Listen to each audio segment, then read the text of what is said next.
Chapter 701. With the 4 seasons in front of him, Lu Xiaoyi communicated deeply with his sword spirit to let it understand the meaning of entering the Niwen Palace. Lu Xiaoyi reminded it again and again. Remember, don't be stupid and don't throw a tantrum. You must keep the flying sword in the state of the sword plate. If you go crazy one day and shake the flying sword, I will have a long sword horn on my head.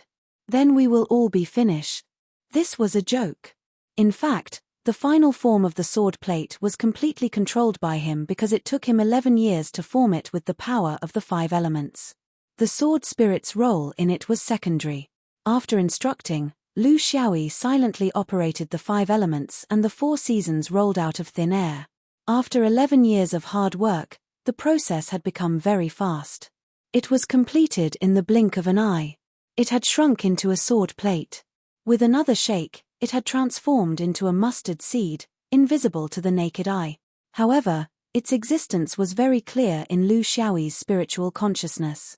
Under the attraction of the spiritual whirlpool, the mustard seed had moved into the Niwen Palace and hung there quietly. This step was within Lu Xiaoyi's expectations. He had also formed the wave-fighting slope in his sea of consciousness before, so he was not completely inexperienced about it. The key was the second and third step. The second step was to unsheath the sword. Hiding the mustard seed in the Niwen Palace was meaningless. What was meaningful was that this thing could enter and leave freely. Compared to the sword case flying sword, there was an additional procedure for unsheathing the sword plate. When the sword was unsheathed, it would stretch out, and when the sword was sheathed, it would coil up. The specific process was that when the master was about to unsheath the sword, the mustard seed would be controlled by divine thoughts and rush out from the top of the head. After leaving the body, it would immediately dispel the state of the sword plate and transform into a normal flying sword to attack the enemy. When the master wanted to keep the sword, the flying sword would return to the body. When it was close to the master, the sword plate would turn into a mustard seed and return to the Niwen Palace. This additional procedure did not actually take up much time. It was just a transformation in flight, just like a car that transformed while running wildly. This required a certain degree of familiarity. As Qing Xian said, it would be too late to familiarize himself with it when he reached the upper realm of Juzian. In an unfamiliar environment, he could encounter danger at any time. There was no time for him to familiarize himself with his swordsmanship. As expected, the mustard seed flew out and instantly bounced off.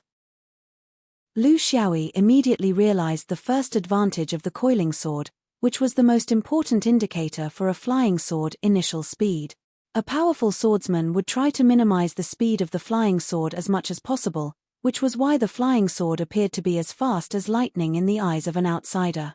However, if one were to carefully measure the time it took for the flying sword to fly out of the scabbard to strike the opponent, and then to reach its maximum speed after it left the scabbard, this would take up a significant portion of the flying sword's speed.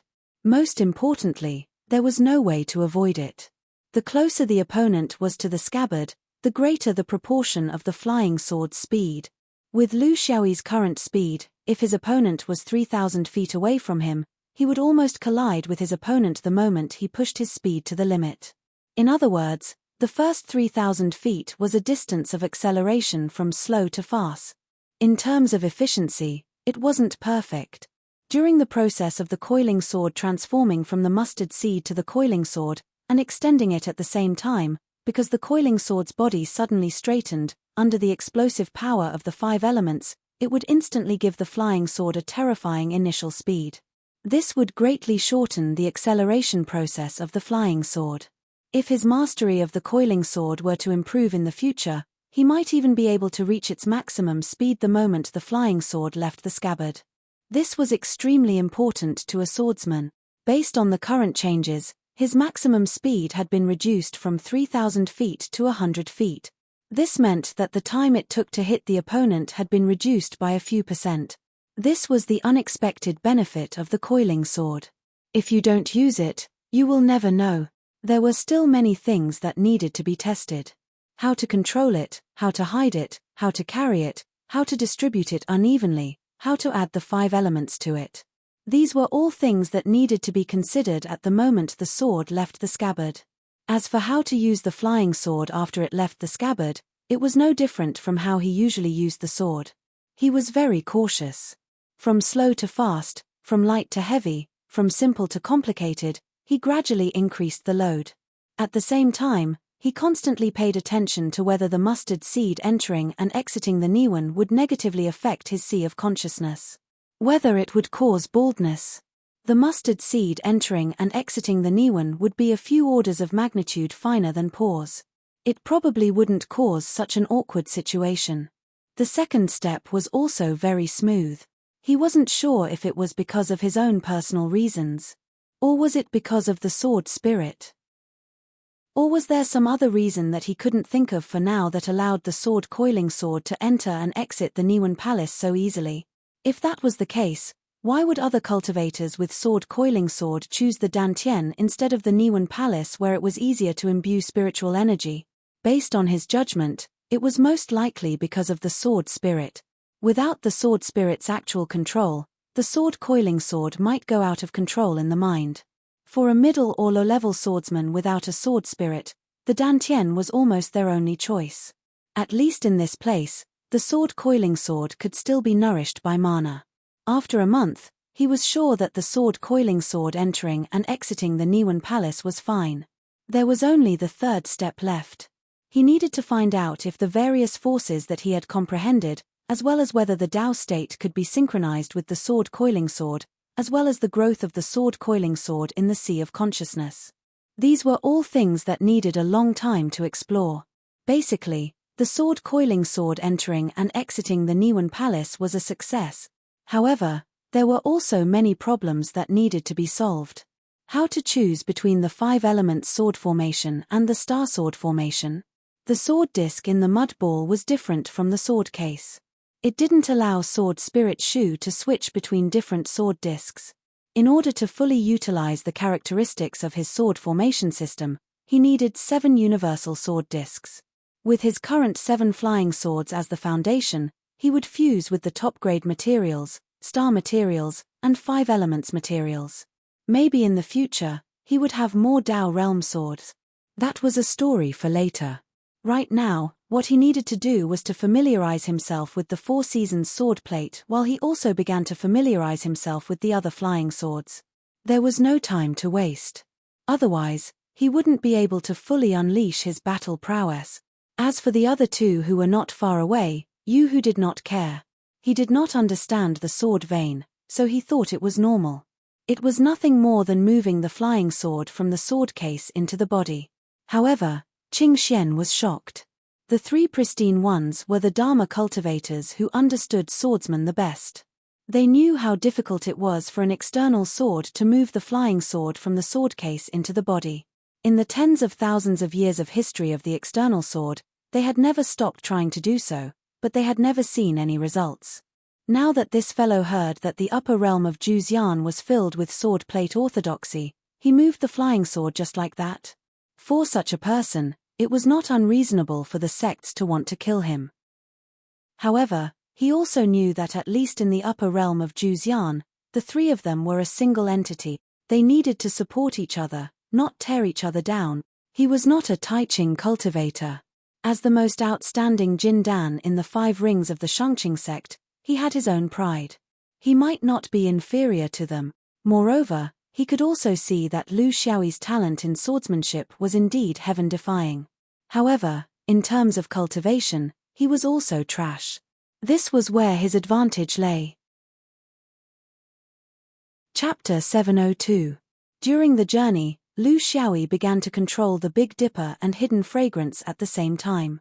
Because he had already experienced it once, his progress was much faster than when he was controlling the 4 seasons. However, it was still not enough for him to successfully control the swords before reaching the upper realm of Juzian. 7 years after entering the spatial crack, they met the first batch of spatial crack traversers. Both parties avoided each other and passed by each other. Yu Hu took a deep breath. We're almost there. This should be the outer spatial crack near the upper realm of Juzian.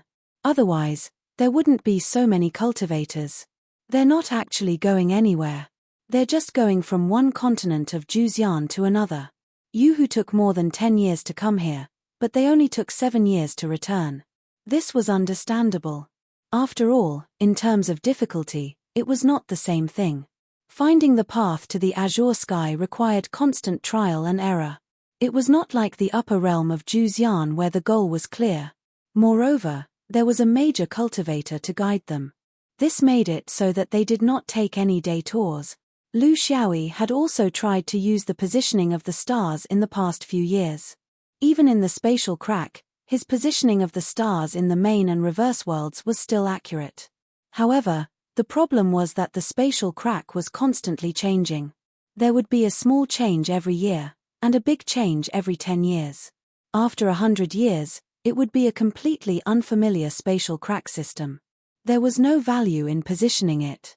He was also very clear that if he wanted to return to the azure sky one day, then passing through the spatial crack was actually the most unreliable method.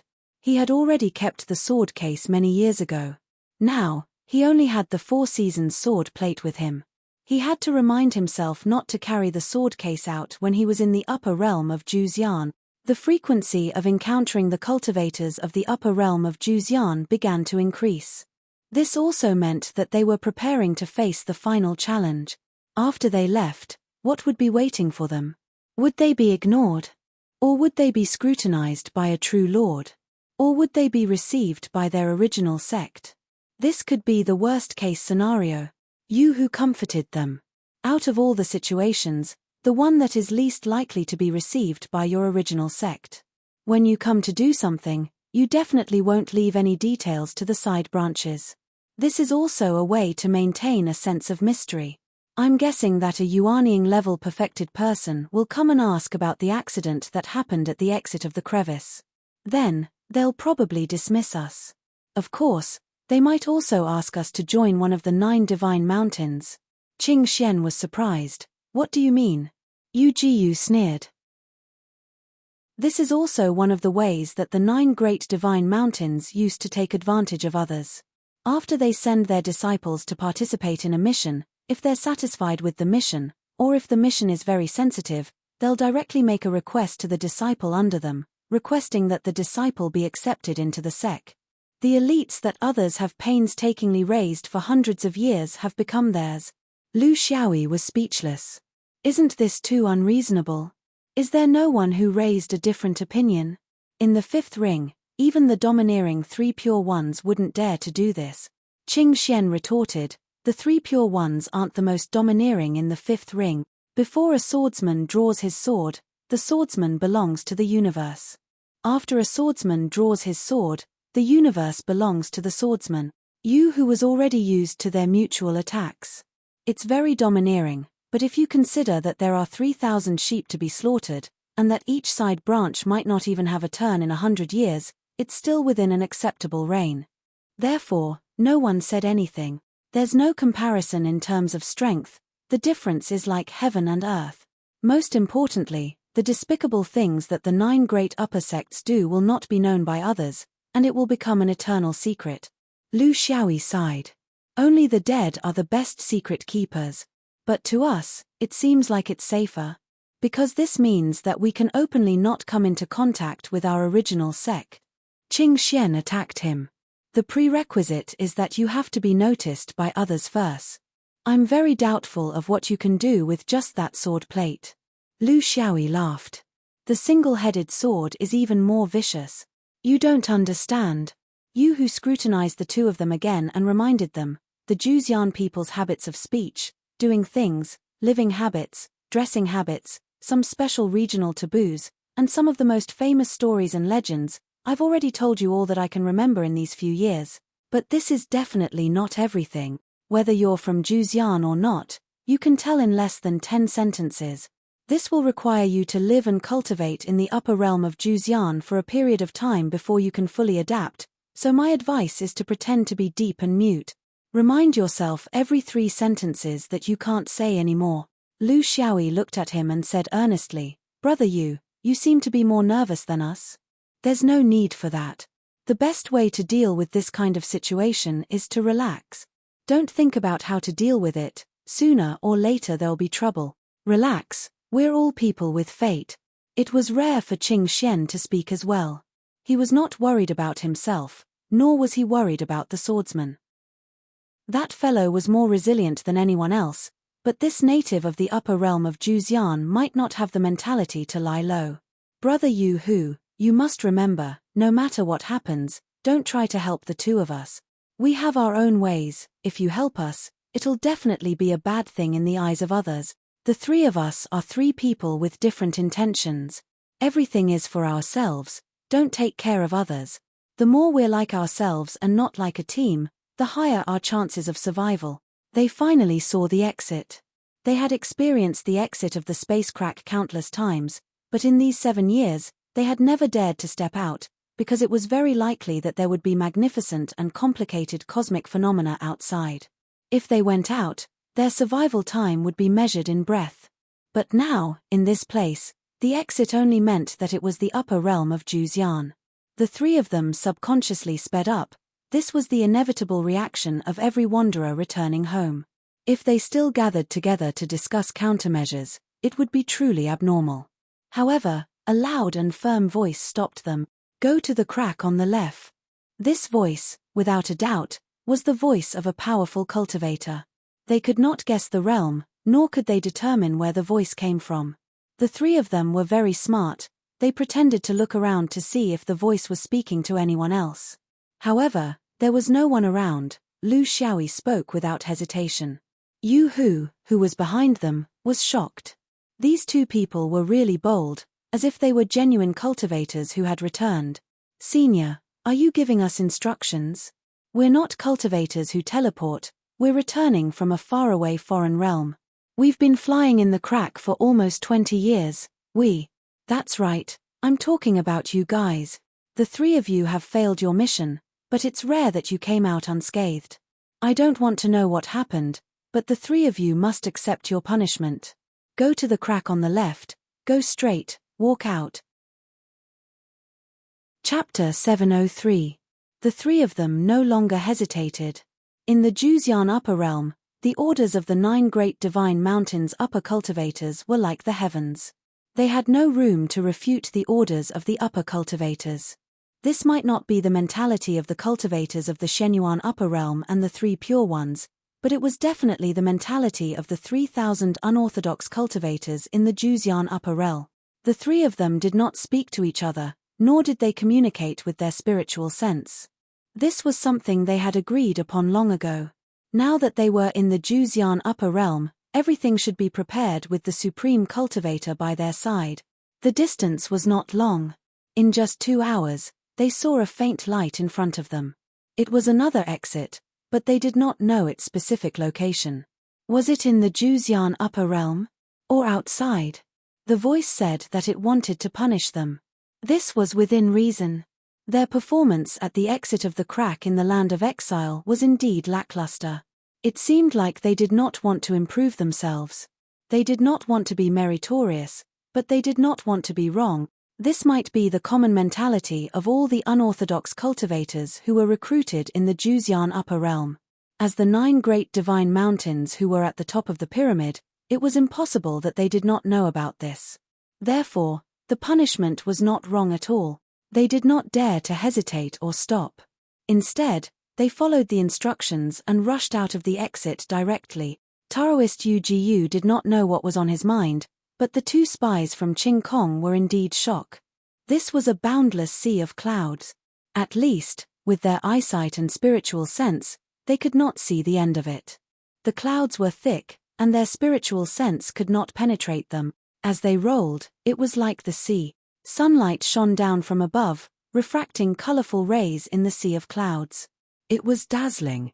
This must be the Juxian upper realm. Not only was there precious air, but there was also an extremely dense spiritual opportunity. It was even denser than the 5 rings of the super cultivation world. In the colorful rays of the clouds, a total of 10 cultivators stood in the light like immortals. The strong wind swept past, rolling up the clouds and lifting the cultivators' hats and ribbons. Although they did not move, it was as if the clouds below were retreating quickly. Extreme stillness produced extreme movement. Lu Xiaoyi had no impression of any of these cultivators. There was only one person with an ordinary aura, an ordinary appearance, and an ordinary aura. However, he had a pair of white eyebrows that looked like two horsetail whisks. After a single glance, Lu Xiaoyi couldn't continue to look at this person. This was his intuition. He could sense that the person who gave them the instructions was this person. He had a lot of experience interacting with Yuanian cultivators. Even the most powerful swordsman in the 5 Rings of Pi Mountain didn't give him as much pressure as this person.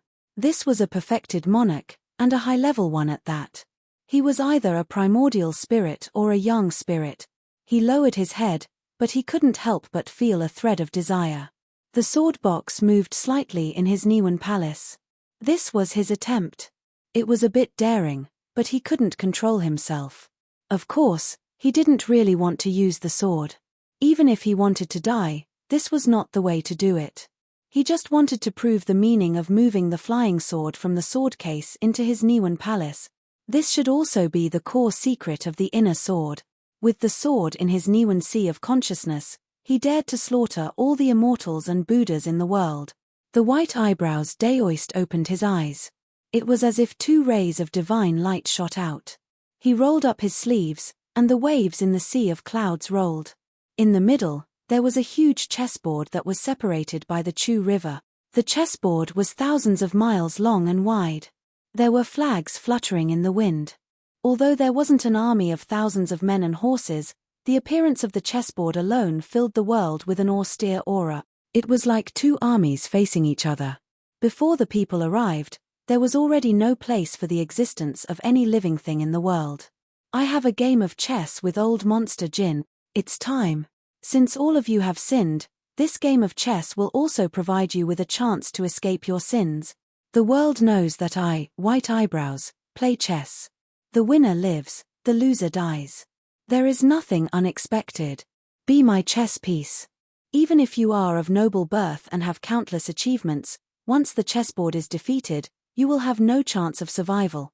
On the other hand, even if you are full of evil and commit all kinds of crimes, as long as you fight bravely on my chessboard, you will have a chance of survival. If there is someone who is greedy for life and afraid of death, then you are destined to be abandoned. Even the gods won't be able to save you. Go down now. With a roll of his sleeves, the 15 cultivators beside him were involuntarily brought out by an inexplicable force and returned to their positions. The white eyebrows Daoist placed his hands behind his back and strolled leisurely among them. He stood in the center of the back, where the commander's position was. 1,000 feet tall black flag fluttered in the wind. There was a large commander written on it, indicating his supremacy. Lu Xiaoyi was thrown to where he was standing. He was a little dizzy. This fellow looked grand and imposing, but his moves were so rough and reckless. He didn't have the slightest demeanor of a great cultivator. Finally, he stood in his position and looked forward. The sea of clouds was churning in the Chu River and Han River. The opposite side was empty. There was no opponent on the chessboard. When he looked back, the army was far away and he couldn't reach them. The flags fluttered in the wind and lined up in a row, looking mighty. The central commander's flag was 1,000 feet tall and the number of flags on both sides decreased. He stood out. Around him, there was a cultivator diagonally opposite him. Behind the cultivator, there was 1,000 feet tall black flag with the word POW written on it. He sighed and looked behind him. Indeed, there was a 10 feet tall small black flag with the word POW written on it that made him dizzy. He looked to his left and right. There were 2 10 feet tall small black chess pieces that he couldn't see clearly from afar. The word POW written on them was a little glaring. Was there a need for this? Everyone was a pawn. Why was there a need to decide who was better and who was better? Nobility, lowliness, beauty, and ugliness. Wasn't a 10,000 feet tall flag mighty? Wasn't it neat and uniform? Why did they have to come up with something big and small to let others feel resentful for no reason? That fellow Qing Xian must be in the formation as well, but he was too far away to see clearly. He just didn't know what position he was in. You who didn't even appear here. It seemed like there were enough people. He was the weakest, so he didn't have the right to be a pawn. This was good too. With his strength, if he was killed and the evil spirit escaped, he would be discovered immediately. That would be troublesome. Not only would Yu Hu be investigated, the two of them wouldn't be able to escape too. They would be exposed once they called the original sect for a comparison. Although he despised him, he knew that this fellow Qing Xian was probably not a pawn like him. He must have taken a position in the last row. Wait until I cross the river, then I'll go on a killing spree, Lu Xiaoyi thought viciously. Today, he was humiliated by being a pawn. When he made a comeback one day, he would come here every day to play chess and let the perfected monarchs of Juzian be his pawns. If Chinese chess wasn't enough, he would change it to Go. None of them would be able to escape. This was China's ancient Chinese chess. How could it appear here? He couldn't think too much about it. If Go could be passed down to this place, there was no need to talk about Chinese chess. Now was not the time to think about such nonsense. The problem was that they were using the rules of a real person to play chess here. If that white brows was a terrible chess player, what should he do? Were cultivators playing a chess game of heaven and earth based on the rules of Chinese chess? The other party came to trample on him, a pawn, and he couldn't even resist. Could he only stretch out his neck and wait for death? Or perhaps, when playing chess, one not only had to consider the way of the game, but also the strength of the cultivators, and how much they could compete. Chapter 704. P.S. The old man is also single. Who has a ticket? Give the old man more points. Lu Xiaoyi was letting his imagination run wild and had no idea where to start. Before entering the Juzian upper realm, he had thought of countless possibilities and plans. However, reality had taught him that cultivation was always unexpected. There were no exceptions. However, he did not have much time to think. In less than a moment, a murderous aura came from the other side of the sea of clouds. His eyes were filled with the color of blood. The sky was red, the clouds were red, and even the flag was red. Under such a murderous aura, he could feel that the black soldier on his right side was about to lose his balance. He also found it difficult to support himself. Fortunately, White Eyebrows Taoist snorted and released his aura to fight against the black soldier. This greatly reduced the pressure on these soldiers who were charging into the enemy's ranks. At least, they could stand up straight. Like the black pawn, the other party quickly arranged their troops.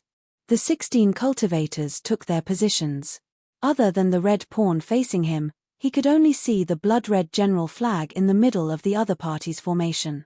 In the next game, the blood-red general flag would be the target of all the pawns on his side, regardless of life or death. Do they have nothing better to do? Although this kind of game was very novel, Lu Xiaoyi could not help but complain in his heart. It was obvious that he had been living a peaceful life for too long and was looking for something to do. If you have the energy, why don't you go challenge a 5th ring supreme? What are you trying to do with us, Jin Dan? There was a reason why he was placed in the position of a pawn. He guessed that the White Brows Taoist was trying to measure the strength of the Jin Dan. He could not see through their fighting ability, so he could only compare their mana and spirit. His mana was still too weak. He was still in the early stage of Jin Dan. Even after 10 years in the crack, he could not improve his mana. In the end, the weakest would be placed in the front as cannon fodder. The strongest would definitely be the chariot cannon. As a swordsman, shouldn't I be the chariot?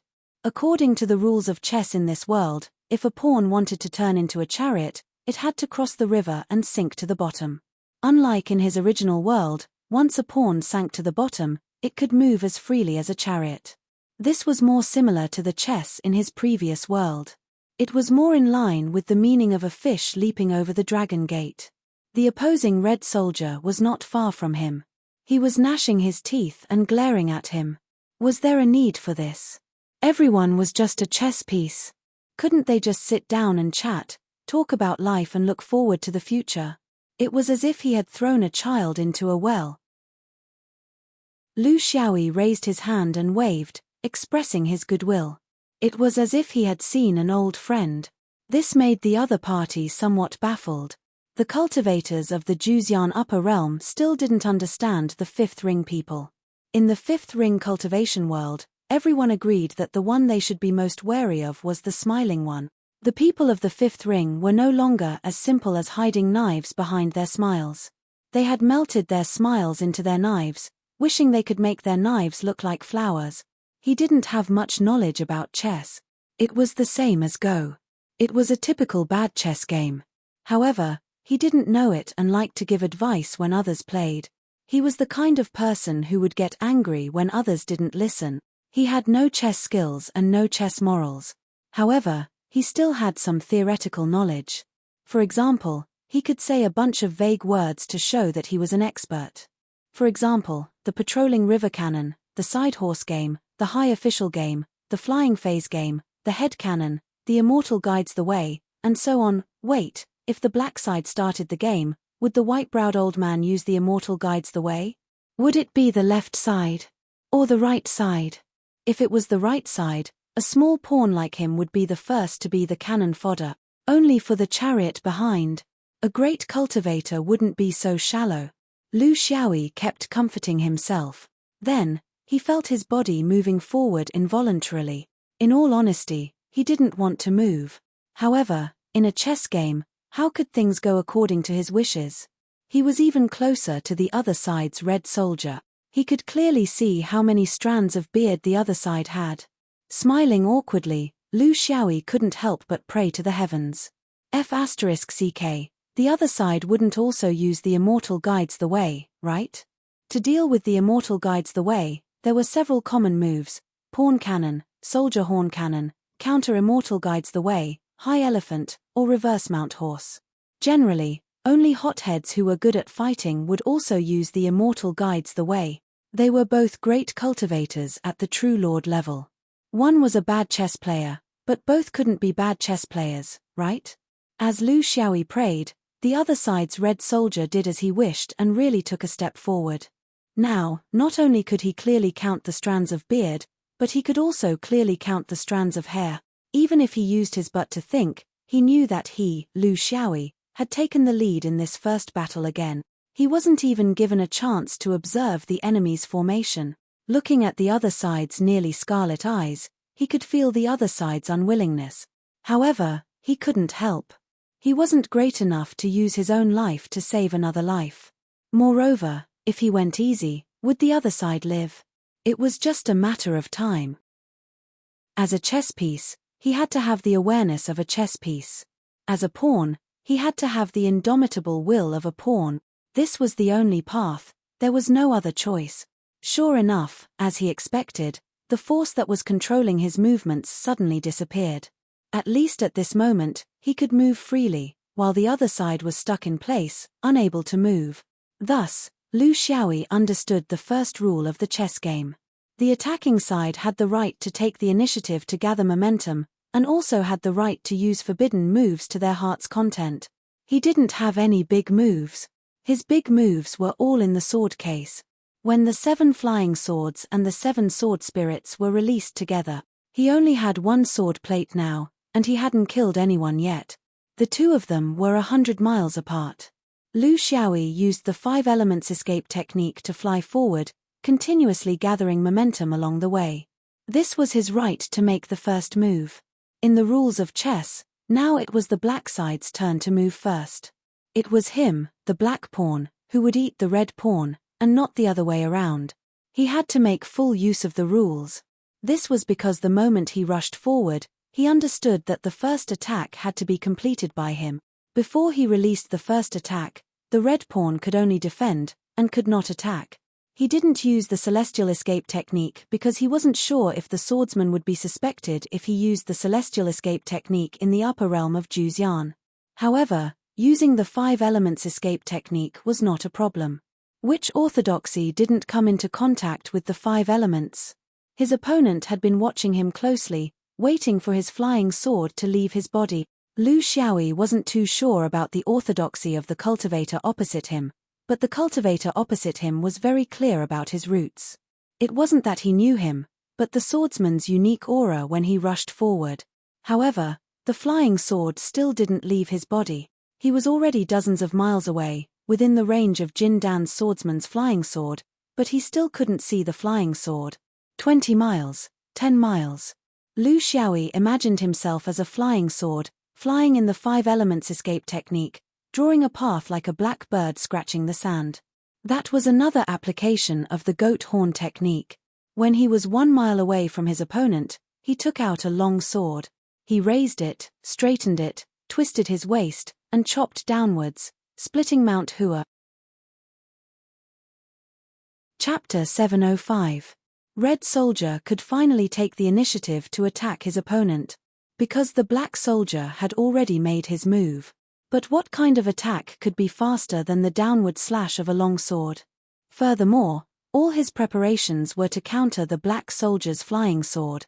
But now, what awaited him was the long sword. These were 2 different types of attacks, and the choice of defense was completely different as well. Of course, Red Soldier wouldn't be unable to react when the Black Soldier was so close to him, but changing his defense mode required time. He had to dispel his long-range and wide-range forbidden spells, which were useless in close combat. He dispelled his prepared control skills. They were already face-to-face, how could he still control himself? Mid-range defensive spells were useless, spiritual tools were useless, talismans were useless. He couldn't even dodge in a wide range because he was on the red side, the one being attacked according to the rules. He couldn't just jump far away just because the Black Soldier was coming to eat him. If that was the case, it wouldn't have anything to do with the game. The best way to deal with a close-range attack was to activate his personal skills, escape, and take out his weapons. The swordsman's flying sword was usually within a few dozen li, and the maximum range of the flying sword was within 10 li. When the Black Soldier was less than 3 li away, Red Soldier realized the possibility of the Black Soldier closing in on him, and began to change his defense mode. There wasn't enough time. This was completely different from a normal encounter battle, a life and death battle, or a pursuit battle. As the passive party, he could only contend with his opponent in a small space. Whatever method of battle he chose, whatever form of battle he chose, all belonged to the party who took the initiative to be the one who took the initiative to attack. The problem was, Red Soldier had obviously made a huge mistake in his judgment. The swordsman closed in on him while he was changing his defense mode, and the perfect goat horn flying slash was the power and beauty of nature's curves, a display of pure strength to the extreme, rich close combat experience, a ruthless and merciless aura suppression, an incomparably tricky angle of attack, and a speed as fast as lightning. When all of these were combined together, there would be no accidents when facing a magic practitioner who had just taken out a close combat iron fan. Without hesitation, he took away his opponent's fate in the midst of his death. You who knew nothing about providence. When he was a human, there was no such thing as providence in the Juzian upper realm. Furthermore, he had lived as an evil spirit for many years and rarely came into contact with such things. Therefore, he could not give any advice on whether one should snatch the providence of a cultivator from the Juzian upper realm after a battle, especially in front of everyone. Lu Xiaoyi could only gamble. He gambled on the great Tao. It shouldn't be wasted. He won the gamble. In the Juzian upper realm, if such a scheme was successful, there would be no peace of Juzian upper realm. However, this was the chessboard of heaven and earth. It was a place where luck was allowed and must be seized. From afar, white brows white soldier was much more than he had expected. Initially, he didn't have much hope. With his weak mana, the swordsman's orthodoxy was naturally at a disadvantage in a game of chess, and he seemed to be sneaky when it came to missions. He didn't expect that his first attack would be so unexpectedly fierce. Since he was useful, he didn't mind giving him a fair chance. He didn't want to be treated as cannon fodder and be challenged by the opponent's chess pieces one after another. What he said before the battle was not empty words. He was a man of facts. If he performed well, he would be treated better.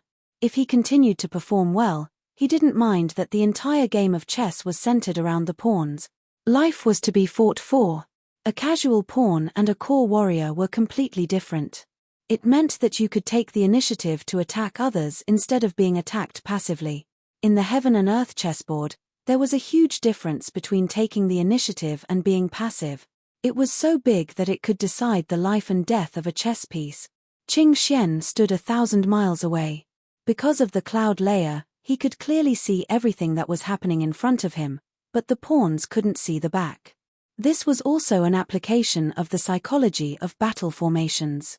His position was an officer. It was close to the commander's position. It would be a lie to say that he didn't feel any pressure, but he was used to feeling more relaxed the more pressure he was under. This was also the reason why he was able to be ranked third in the 5 rings, where competition was fierce. He wasn't worried about Lu Xiaoyi's victory at all. As an old rival, he knew very well that this swordsman was terrifyingly tenacious and ruthless under his jovial exterior. In this game of chess, other than the 2 commanders, everyone else was dead. In the end, he would definitely be one of the 2 or 3 survivors. He just wanted to know how Lu Xiaoyi, who had lost most of his flying swords and only had 1 sword plate, would use to win. The result was surprising, but also reasonable. This was in line with Lu Xiaoyi's unconventional style. He didn't even use a sword plate. That natural slash of the blackbird was something that he couldn't handle, but he wouldn't allow such a situation to happen. The red soldier's reaction was still too slow. It was obvious that he lacked experience in a life-and-death situation. Shenyuan swordsman, whether it was an internal or external sword, was extremely useful. As an old rival, he admired this very much. Unfortunately, there was no room for reconciliation between natural enemies. Lu Xiaoyi stood on the ground of the red side and watched as his black flag swallowed the red flag. However, he didn't feel proud or complacent. Instead, he was cursing in his heart. He looked around and saw a sea of red. Every single one of them looked ferocious, as if they were going to swallow him whole. But the black formation was faintly discernible. His current position was the only prominent point of the black side, the only pawn that crossed the river. Behind him was the border between Chu and Han, and reinforcements were far away. In front of him was a sea of red, like wolves and tigers, close at hand. In other words, if he went in alone, there was only a slim chance of survival. The black pawn flag, on the other hand, had grown bigger after swallowing the red soldier's blood flag. But Lu Xiaoyi didn't feel complacent at all. He didn't think about how to be awe-inspiring. Not to mention 100 feet, even if it was 10 feet, or a foot, he would be happy if he put the flag on his belt so that no one could see it. Times create heroes, but times also create cowards. He felt that it was safer to be a coward at this time. Unfortunately, he couldn't do anything about it. He didn't know how to proceed with the next game, because this kind of game had already broken away from the normal rules of Chinese chess. There were too many cultivation factors mixed in, making it impossible for people to judge. Just as he was wallowing in self-pity and sorrow, a voice came from behind. It wasn't a private message, but an announcement to the entire black side. In this kind of battle situation, who else would dare to do this other than Commander Bai Mai? Victory at the start, success at the end of the game. I'll use you for the first battle, you'll definitely win. Black 2, since you've made the first contribution, according to the rules, I'll reward you. On the chessboard of heaven and earth, the winner can suggest his next move to the commander. As the commander, he should consider it, but not necessarily accept it. If you're the first to win, I'll promise you that I'll definitely accept your next move. Tell me, what do you want to do? Lu Xiaoyi cursed in his heart. He wanted to retreat to the river, but could he? Wasn't this just saying cheap words and getting an empty reward? So he frowned and said, I want to call for artillery support. Chapter 706. After experiencing the attack and defense of the chess pieces, Lu Xiaoyi roughly understood some of the specific rules of the cultivator's chess game. This was probably a combination of the rules of chess and the cultivator's principles. There were many variables in it. First of all, the attacker had the right to make the first move. Just like what he experienced just now, before he made his move, the defender could not make the first move. This meant that the attacker had control of the rhythm and opening of the attack. For example, if Lu Xiaoyi chose close combat, the red soldiers could only do so. This had a great impact on the battle between cultivators. It was beneficial for the attacker to maximize his advantage. Second, the defender could not escape. He could only respond to the attacker's attack within a certain range, which was to the left of the flag. After enduring the opponent's first attack, both sides began to enter a state of balance. At this point, the attacker had no advantage to use. It depended on how much the attacker could expand his advantage in the opening. Third, the attacker had the right to make the first move. However, this was also a double-edged sword. Once the attack began, it was not allowed to stop. He could not say that if he could not attack for the time being, he could retreat to take a breather and attack again. Once the attack began, he could not stop. Finally, if he won, he had the right to suggest the next move. Of course, whether he listened or not depended on the commander. This was a chess game that everyone was participating in. It was not like what he had imagined, where it was purely cannon fodder. It wasn't right to use the Go playbook from his previous life to judge Wang Xian. He thought that Wang Xian was a terrible Go player, but in fact, Wang Xian had to consider many more things, including the momentum, the distribution of the Go force, and the evaluation of the strength of his own Go pieces. Wang Xian needed a very comprehensive consideration to decide the next Go move. It wasn't just a game of Go where Wang Xian pointed the way. The chess records were like this, but if the chess pieces could not kill the opponent, it was useless. The opponent had a flying elephant. Lu Xiaoyi sadly realized that he was under the elephant's foot. At any time, the elephant's leg was hanging above his head. He was still a law cultivator. This was also the ruling orthodoxy in the upper realm of Zhuxian. However, as for the specific situation, what he was good at, his fighting habits, whether he liked to use forbidden spells or instant spells, whether he liked to attack from afar or close combat, he did not know anything. He could only be prepared to be stepped on. This time, someone else would definitely attack first. As a pawn, his legs were too short to reach them. Next, the white brows took good care of him. In order to prevent him from being trampled by the elephant, a surge of power surged, and he moved forward another step. He felt that he had already fallen into a red sea. Lu Xiaoyi almost cursed out loud. Can't he move to the left or right? Must he charge forward? You're only 16 feet tall, and you're eyeing me. The so-called chess game was, of course, to arrange the overall situation. The chess pieces had to be used with all their might, maintaining a three-dimensional attack path, forming a balanced situation, and then finding an opportunity to kill. Who would catch a sheep and pull it with all their might? The white-haired man only recognized him as a pawn, and so did that old freak Jin. You're just AF** king pawn, why are you in such a hurry? Did he have to eat it to feel better? Old monster Jin's next move left him completely speechless. Old monster Jin vaulted. Well, Lu Xiaoyi had just escaped from the elephant's leg, and now he was running down the horse's leg. He finally understood and was no longer in a hurry. No matter who it was, he would just have to be prepared to deal with the other's critical strike. Fortunately, the horse's leg did not step down for the time being. The two supremes finally began to move at a normal pace, and began to deploy troops on the other side, arranging the layers. Lu Xiaoyi was temporarily forgotten. As the battle progressed, everyone began to mobilize their forces. In a narrow chess game, close combat was unavoidable. Both sides had their gains, and it was hard to tell who was the winner. What should be eaten was not eaten, and what should not be eaten was swallowed. It was a mess, and it was a complete mess. One could no longer look at this game from the perspective of chess. In such a chaotic situation, Lu Xiaoyi was unexpectedly not attacked, nor was he moved around by the white brows. It was as if the white brows did not see this pawn. Only Lu Xiaoyi could feel the pressure on him increasing, because he was not only under the horse's leg, but also under the cannon's muzzle, and also in the middle of the road. He was in a state of being surrounded and attacked. This made him acutely aware of the way to attack and defend on the chessboard. A chess piece like him, who was under the enemy's firepower, was almost an inevitable target for the enemy. This was different from a real chess game. Here, one had to consider the problem of exhaustion. Under the range of multiple attacks, it meant that he could be attacked consecutively, and at most, there would only be one round of rest between each attack. This was a huge challenge to his magical power foundation. After adding the element of cultivation into a chess game, the things that one had to consider were beyond the level of chess. Move your father to the side a little. Lu Xiaoyi wanted to shout, but he knew that it was meaningless. If he shouted, it might spoil the situation.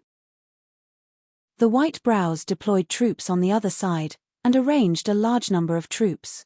Obviously, he was using him as a pawn to attract the enemy's firepower. The mission was very important.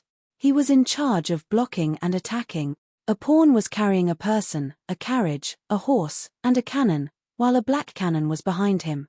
It seemed that as long as the red piece ate him, it would consume a lot of energy. Then, the black cannon could take advantage of the situation. This was a brilliant strategy. It meant that whoever made the first move would either die or face 2 consecutive rounds. This was a glorious mission. What grudge? What grudge? The pawn was a little crowded. He had considered the worst-case scenario. The White Brows would use him to eat the red horse next to him. If he succeeded, the red cannon would hit him. If he could hold on this time, the White Brows would use him to push the elephant, and then he would be pierced by the chariot. If he could hold on until then, the White Brows would be able to attack Hongsha again. 3 consecutive rounds, 5 consecutive rounds, or even 7 rounds. It couldn't be, right? The black side suffered a great loss on the other side. After 2 consecutive pawns, it was counterattacked. With so many troops, it became a stalemate in the end. This meant that the White Brows had a problem with the use of pawns. The red team had suffered a small loss in the beginning of the battle, but they were able to regain their advantage in terms of offense and defense. So far, the red team still had 9 members, while the black team only had 8. Both Bai Mai and Jin turned their attention back to the side where the battle started. Since they couldn't decide the outcome of the battle from the main battlefield, they could only settle it from the side battlefield. This was from the perspective of a chess game. From the perspective of a cultivator, 15 cultivators had died in battle. There was no retreat due to injuries. In the upper realm of Juzian, the cruelty of the cultivation world had not changed at all. It had nothing to do with immortals. In front of Lu Xiaoyi, he could clearly feel the power of the red side. Shuangsha, afterimage, 1 chariot, 1 cannon, 2 horses, and maybe a broken soldier. The red side was already preparing to attack the black side's nest. But before that, they had to deal with a guy who could raise the chariot in 3 moves. Lu Xiaoyi suddenly realized that his previous thinking was wrong. He was still using the rules of chess. He always thought about eating and eating. In fact, there was a simple way, which was to let the black pawn advance. In the end, he could get some unexpected benefits by raising the chariot. He was still 3 moves away. If the black side moved first, he would only need 4 rounds to reach the end. Chapter 707. Author's note: Happy Singles Day. Sloth will update for my friend. Do you want Sloth to be happy when you are done with it? He guessed right. There was no red piece in front of him, so Bai Mai did not hesitate to let him take a step forward. His intention was obvious. This position was also the horse's leg, cannon hole, and chariot path. The question was who would kill him. His judgment was that the horse would step on him, because the horse's step was such an opportunity. If he took another step forward, the horse would not be able to kick him, and the cannon and chariot path were still there. In the previous intense battle, Lu Xiaoyi had been observing the foundation of these people and their habits of attacking, especially those who could possibly take care of him. Not everyone had made a move before, but this horse had. It was a body cultivator. Its body was extremely strong. The horse was moved to Lu Xiaoyi's side to counter his strong close combat ability. From this, one could see the old monster Jin's ability to control the game. After most of the pieces from both sides had displayed their abilities, the essence of the game was to coordinate the entire battle and use the most suitable person to deal with the most suitable opponent. This was also the key to victory in the game. The use of the pieces tested the foresight of the commander. Body cultivator? Close combat. Why did they think that a body cultivator would be able to defeat the swordsman in close combat? Or, was there another reason? The red horse cultivator was already flying towards him.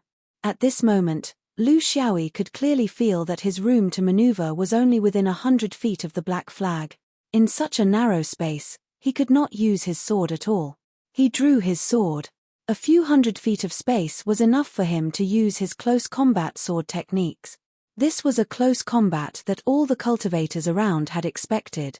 The red horse galloped through the clouds with a majestic aura.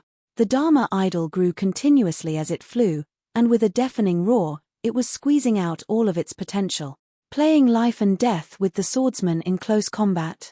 Even if he had a Dharma idol, he was not that stupid. He was very clear that the swordsman had displayed terrifying close combat sword techniques when he killed the red soldier. Even if he won, it would be a Pyrrhic victory. Hence, the way he entered the game was very important. He directly entered the battle, and both sides suffered great losses.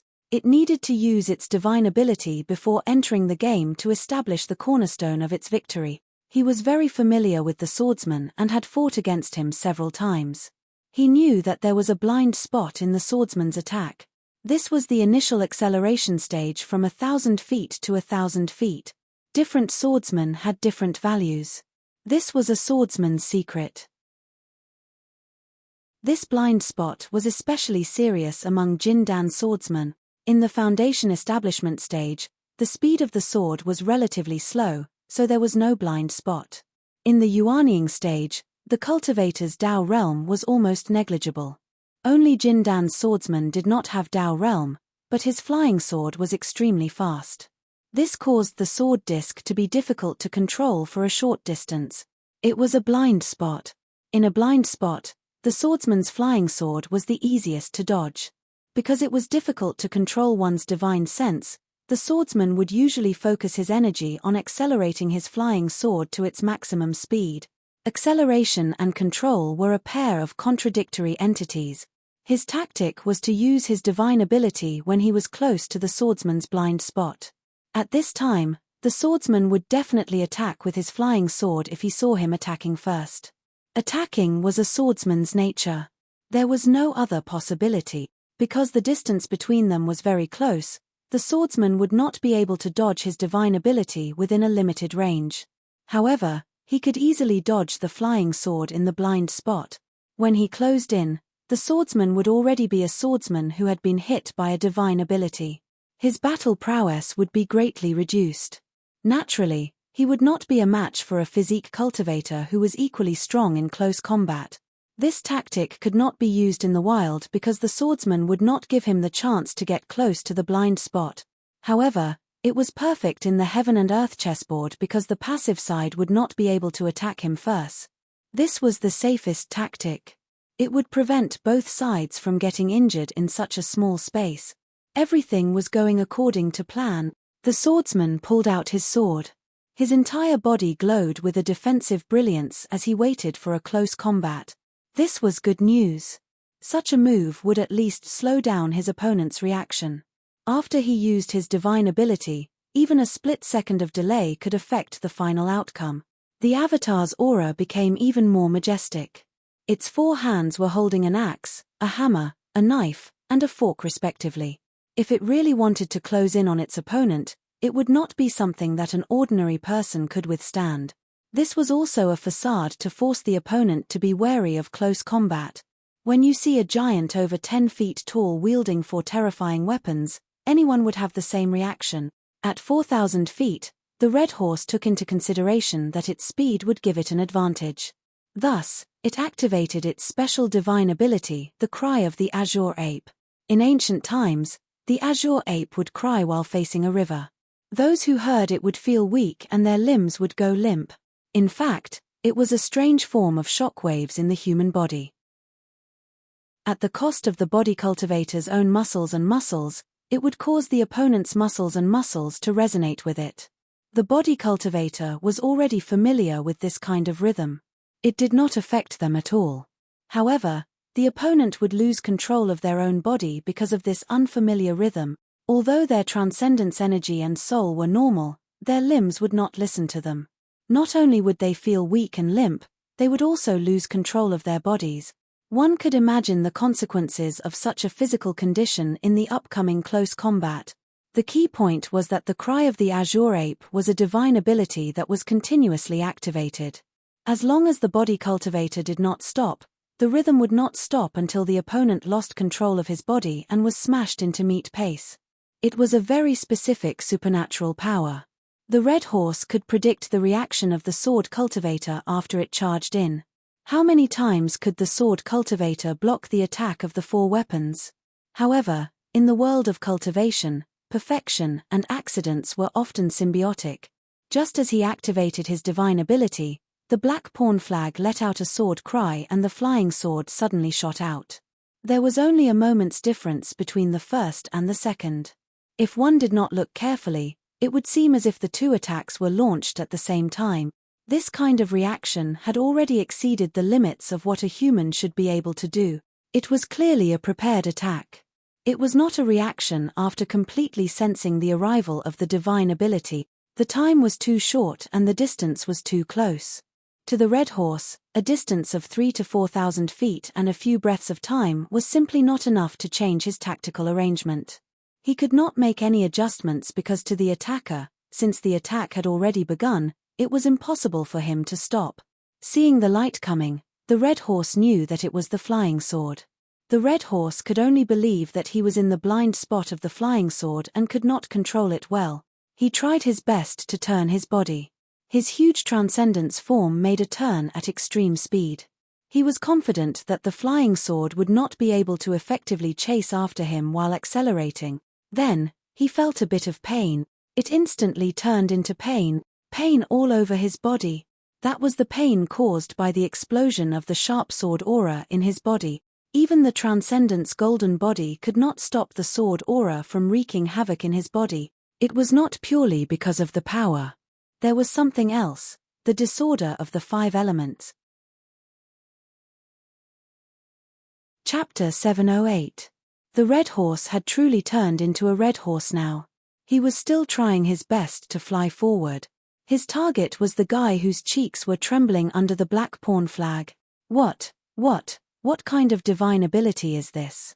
Is it giving me electrotherapy? Lu Xiaoyi couldn't control his body from trembling all over. This was a very novel feeling. His magic power was unaffected, his spirit was unaffected, but his muscles and tendons seemed to have lost control and were trembling. He was trembling so much that he couldn't even hold his sword steadily. There were countless strange techniques in the world, but this was the first time that it could cause such an effect on his body. This kind of divine ability was meaningless in the wild because he could still escape and use his sword. But in this kind of special situation, it was very dangerous. If he really let the red horse rush in, for heavy weapons would come crashing down. His sword that he couldn't even hold steady wouldn't be able to withstand it. But his rich battle experience allowed him to avoid such a dangerous situation. Because he was incomparably confident in his close combat skills, he didn't believe that there would be anyone who would dare to compete with him purely in front of him. This was his ability to make a living. It was something that allowed him to dominate the Gobi Desert when he was still cultivating qi. As long as someone had eyes, they wouldn't dare to compete with him in close combat. So the more powerful the red horse's Dharma idol was, the more he knew that this guy was definitely holding back something bad. Sure enough, the red horse suddenly used its divine ability when he approached. It actually attacked, so he naturally had the right to fight back. He couldn't dodge the azure ape's cry, and the red horse couldn't dodge the Four Seasons flying sword either, trying to find his flying sword's blind spot. Dream on. He didn't have a flying sword's blind spot. Because of the sword spirit. Because his understanding of the 5 elements far exceeded that of cultivators of the same realm. So, he controlled the whole process as if it was his own arm. If he really wanted to be serious, his blind spot was less than 10 feet. It was in the instant when the sword disc flew out of the top of his head and straightened the sword. And within 10 feet, he, Lu Xiaoyi, had a sword in his hand. Who dared to approach? The red horse could no longer hold his weapons. Those thousands of kilograms of weapons were usually like straw sticks to him, but now, he knew that he couldn't fly to the black pawn flag. He was captured here to atone for his sins. How many could survive in the end? This was his fate, and he shouldn't have asked for too much. Bai Mai narrowed his eyes and smiled. Old Monster Jin had planned everything, but he would never have guessed that he had such a powerful chess piece. This was also the will of the heavens. He was the young spirit lord of the carefree travel team, while the old monster Jin was the young spirit lord of the human sect. The grudges between the two of them had a history of thousands of years. Everyone in the upper world of Juzian knew about them, so there was no need to describe their past in detail. This time, the game of chess had been decided long ago. The difficult part was the choice of chess pieces. A major cultivator needed to cultivate the body and mind. One couldn't treat a cultivator's life as a joke. Therefore, he had to use a cultivator who had made a huge mistake. At their level, of course, it was impossible for them to use the Zhuji phase to gamble. If their level was too low, they would lose their dignity. They also couldn't use yuanying, because yuanying was not something they could easily control, even if they were young spirits. Only Jin Dan was the most suitable. Old Monster Jin proposed this game because he had more than 10 suitable Jin Dan on hand. White Brow had accepted the challenge, and in order to gather enough people, he had spent a lot of effort. The last two who returned from the space crack were suspected to be just to make up the numbers, so he couldn't care less. He didn't expect to pick up a surprise. The two of them had fought for thousands of years, and neither of them could do anything to the other. They used all kinds of unimaginable methods, which had long gone beyond the scope of a direct battle. Chess gambling was only one of them, and it was the only one. Winning or losing didn't actually determine anything. Of course, the stakes were nothing to them, but to the cultivators below, it was something. When it came to surprises, some people were willing to keep them when they encountered them, while others were more willing to use them to create even bigger surprises. White Brow belonged to the latter. Therefore, Lu Xiaoyi, whose black pawn flag had already reached 3,000 feet, was directly pushed forward by another step. He was only one step away from sinking to the bottom. The cannon was aimed at him, and the chariot could pierce through him. He really couldn't predict these two opponents. Moreover, he hadn't seen these two people make a move. If he could survive this, the next step would naturally be the elephant. In order to stop him, the red team would very likely send out their sharpest chariot. This was Lu Xiaoyi's own speculation. Of course, it was also possible to choose the cannon and pull the chariot to the black team's camp to counterattack. But old Monster Jin chose to ignore it. As a sun spirit, he had his own intuition. Wasting his strength on this troublesome pawn would be more effective than counterattacking the black team. Chariots and cannons were very precious to him right now, and there was no reason to not use them on the blade. As for this pawn, let him be. Arching the elephant, there were still two soldiers. This was a chess game that tested strategy, not an arena where individuals competed for the best. Lu Xiaoyi obtained a rare time to rest. He was just a pawn, so it was impossible for all the attacks and defenses to be carried out around him. He was only a focal point. Here, there were only two protagonists, White Brow and Old Monster Jin. No one else could steal the limelight. His understanding of the great cultivator gamble was still limited. He thought that he might face several consecutive tough battles, but he was thinking too much. Old Monster Jin's aerial cannon strike. Lu Xiaoyi's black pawn flag was only 1,000 feet high. His line of sight was low, and he could not see anything above the clouds. He could only vaguely see the flag fluttering in the wind. Now that he had defeated two opponents, taken two pawns, and risen to a height of 3,000 feet, he could understand the situation of his own base camp. When he looked back, he could not help but laugh. Who else could it be other than Qing Xian, who was the black warrior that was shot by the red cannon? You wanted me to fight to the death in front while you watched from the back and enjoyed the fun? Now it's your turn, you deserve it. The battle in Qing Xian was very intense. With his strength, it was not so difficult. In terms of cultivation, he was at the late stage of Jindan, which was why he was chosen as a soldier. But his problem was that he was not sure if he could use the yin-yang tiangang steps freely in the upper realm of Juzian. This was a secret technique that belonged to the three pure ones, and it was a very strong symbol of orthodoxy. Before thoroughly understanding the Tao system of the upper realm of Juzian, it would be very eye-catching to use it rashly. There were two perfected immortals here, and they were very likely to be high-level perfected immortals. Their eyes were very sharp. Therefore, he could only use more basic techniques, which were more popular. Most of the time, he had to rely on his deep cultivation and basic instantaneous techniques to fight against the enemy. It was similar to how Lu Xiaoyi could only use 1 out of 7 flying swords, and had to rely on close combat. Even so, after resisting the first wave of attacks from Red Pawn, he relied on his deep understanding of Dao to gradually recover from his disadvantage. This development was within Lu Xiaoyi's expectations. After all, Qing Xian represented the top level of the 5 rings, the level of Jin Dan.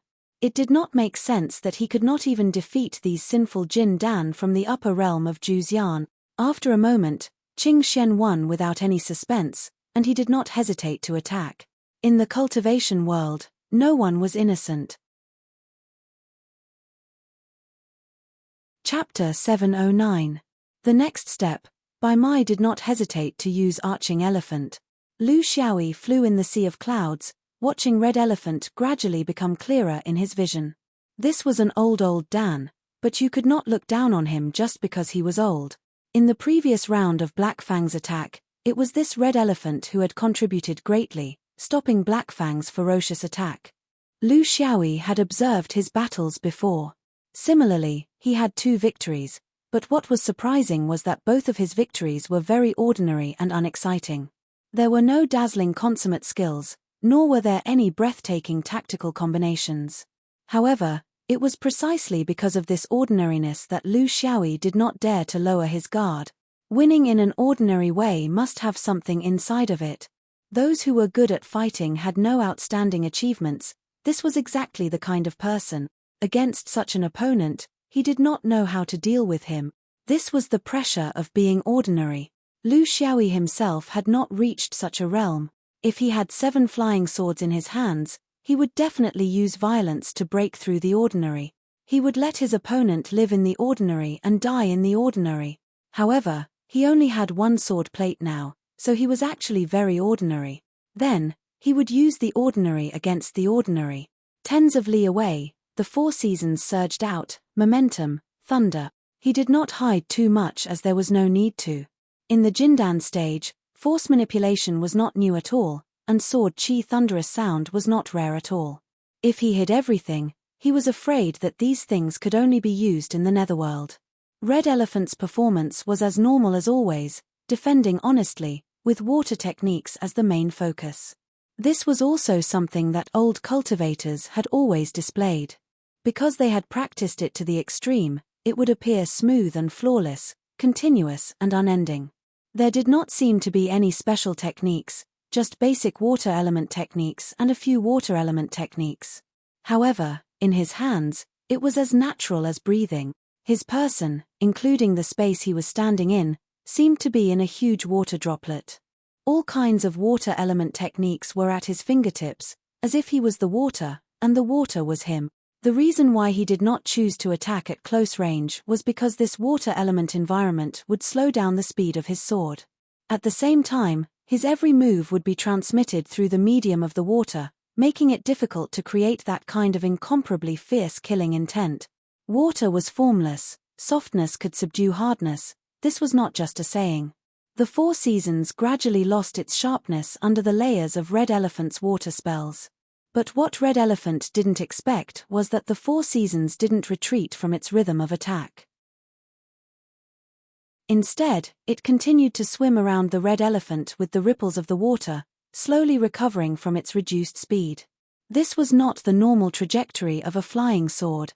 Under normal circumstances, when a flying sword attack was blocked, it would jump out of the surrounding environment and attack after attack, attack after attack. This would allow the flying sword to unleash its maximum speed and power with every attack. However, this was the first time he had encountered someone who refused to retreat from the attack. There was no doubt that the flying sword had regained its strength from his water-type spell technique. Using the 5 elements conversion, it was a high-end understanding of the 5 elements to convert water energy into earth energy. This was a challenge to him, a challenge to their understanding of the 5 element. Red Elephant could not divert his attention to attack, because this would give Yu Ji's flying sword the ability to break through his water element defense. He also did not have to worry about the swordsman's other moves, because the competition in the control of the 5 elements was the key to victory. Lu Xiaoyi could accept being ordinary, but he would choose to dawdle in the direction he was good at. This was also a rare competition between Dao realm cultivators in the Golden Core stage. The focus was on the control of 4 seasons 5 element. Lu Xiaoyi's goal was to use his opponent's strong water element to try and use the 5 elements conversion to regain the power it needed to attack. Therefore, his flying sword did not retreat, and kept circling around Red Elephant, maintaining pressure at all times. He had no other choice, because he only had one flying sword. If he used a normal flying sword attack, what would he do when 4 seasons jumped out of the circle? Red Elephant's water element magic did not need to be charged, because it covered the entire area. More importantly, the battle characteristics of the chess game prevented him from jumping out of the circle while the flying sword was charging. When he had no choice but to stay in the circle, one flying sword was obviously not enough to maintain the pressure. Therefore, he could only choose not to retreat, not to charge, and fight with his 5 elements Dao realm. His advantage was that he had a more comprehensive understanding of the 5 element. His weakness was that 4 seasons was an earth sword, and needed to take a few turns in the 5 elements conversion. Red Elephant's advantage was simple, and it was clear that he was extremely focused on the water element, which allowed him to perfectly display his strength. Overall control and mastery of a single element was the focus of the competition between the two. The scene looked very ordinary, without the flashes of swords, the splendor of forbidden spells, and the whistling of flying swords. However, this kind of internal life and death battle was no less intense than the outside. In the eyes of the other Jin Dan, this kind of battle was slightly boring, but the two supremes watched with great interest. Although it was still a little immature, it was already interesting. White Brows smiled faintly. He was already considering how to give this black pawn a reward worthy of his effort. The 5 elements were ultimately a whole. There was no such thing as reaching the peak of a single element, and there were no inherent flaws in the other 4 elements. The strength of the 5 elements was built on the operation of the whole, conversion, derivation, transformation. Just as he expected, after a moment, the flying sword's speed became faster and faster, and it kept circling around Red Elephant. The power of the 5 elements on the sword also became stronger and stronger. It was still accumulating power, gaining power through the conversion of the 5 elements in the water element environment. When it reached the point where it could break through the opponent's defense, the flying sword would strike down and end the battle. Red Elephant's face was filled with sorrow. He knew that his time was coming. This was the end of a cultivator, and he couldn't blame anyone. Everyone's cultivation direction and battle direction had their own characteristics. His characteristic was that he was completely focused on the Tao of water, using a certain sense of ordinariness to achieve a different kind of excellence. For this, he gave up a lot, such as powerful spiritual weapons, countless talismans, and profound forbidden spells. It was also because of these that he could reach such heights in the water element. However, everything had its pros and cons. It was also because of his tenacity and focus in the ordinariness that he was able to kill the 2 black pawns, but fell into a desperate situation in front of an opponent with the 5 elements power. He couldn't even find a trump card to turn the situation around. It was also at this moment that he finally understood what it meant to be truly ordinary. There was a process of being truly ordinary.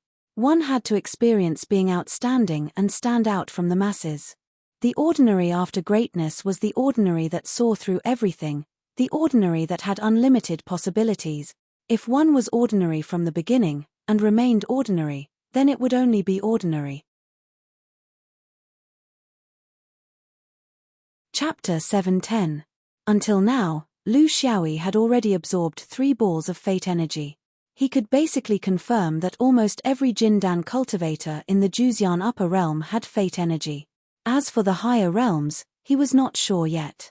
However, after removing the red image, the biggest change he felt was not the absorption of fate energy, but the black pawn flag.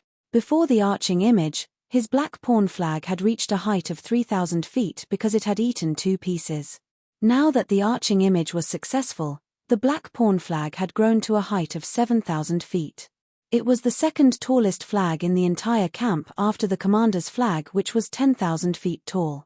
It was even 100 feet taller than the black pawn flag, which was 6,000 feet tall. This was not just symbolic. Amidst such changes, Lu Xiaoyi suddenly realized that his vision had changed. Through the settling of the black pawn flag, his spirit seemed to have merged with the black pawn flag, experiencing the ups and downs of the chessboard, as well as the bloody massacres. This heaven and earth chessboard was originally an extraordinary Dao item. It was the witness of every chessboard competition in the Juxian upper realm for hundreds of thousands of years. There were countless confrontations, countless battles, endless massacres, and merciless bloodshed. When all these gathered together, it formed a torrential, ferocious aura. When two armies faced each other, countless resentful spirits wailed in anguish, expressing their unwillingness. Spells wreaked havoc, sword auras crisscrossed, Dharma whirled. There were no injuries. In this heaven and earth chessboard, there was only life and death, there was no victory or defeat. Lu Xiaoyi's spirit seemed to have experienced the changes of this chessboard for hundreds of thousands of years in a short period of time. From this, he suddenly understood something. Bai Mai's voice rang in his mind, in cultivation, there is nothing to fear. Although I, Bai Mai, am heartless in my actions, but if you manage to break through, I will not be stingy with my reward. Swordsman's orthodoxy is all about battle. How can there be a swordsman who does not comprehend the killing intent? The sinking of the sword pawn flag is the reward. The killing intent of the sword. It was also a type of great Tao concept. Its essence was above the force. The force could only be borrowed, but the Tao state was one's own. It did not change according to the environment. To swordsmen, if they had to choose a Tao state, then even the 5 elements and yin and yang would have to stand aside. The most suitable for them would definitely be the killing intent. Therefore, this gift was very valuable. If Bai Mai hadn't raised the flag to 7,000 feet for him, and if he hadn't released the control of the chessboard of heaven and earth, he wouldn't have been able to understand the true essence of killing. This was also the result of the situation. He was in the middle of the game, and he was able to cross the river and sink to the bottom. But Lu Xiaoyi knew that after eating the sweet jujube, it meant that he would have to invest more in the future. White Brow had given him a chance to comprehend the Tao of slaughter, but he didn't say that this game would guarantee his safety. In front of him, it was still a stretch of blood red. The red side still had the 2 warriors, as well as the carriages, horses, and cannons. These were all obstacles that he had to overcome one by one. How should he go about it? Should he still die? Or in a different way? He didn't know either. The only thing Lu Xiaoyi was worried about now was that he would not be F*king placed in the general's tiger's mouth. That would truly be beyond his ability to call for help. The situation between the red side and the black side had changed again. The red side originally had a slight advantage, but now the black side had the upper hand. Especially now that the black side had a sunken chariot, it was a huge threat to the red side. Old Monster Jin was very experienced. He knew that he had fallen into a difficult situation with the arrangement of the chess pieces, so he simply abandoned the pieces and entered the game. At this time, there were less than 10 pieces left on the chessboard. This was the final rule of the chessboard of heaven and earth. One side's general must not be seen by the opponent's chess pieces. If they saw it, they would lose. It would never be the turn of small fries like them to decide the outcome. The confrontation between supremes, especially the confrontation between the Sun God Supremes, was not something they could understand. It was not even something they could watch. That was a confrontation between cultivators of the highest realm.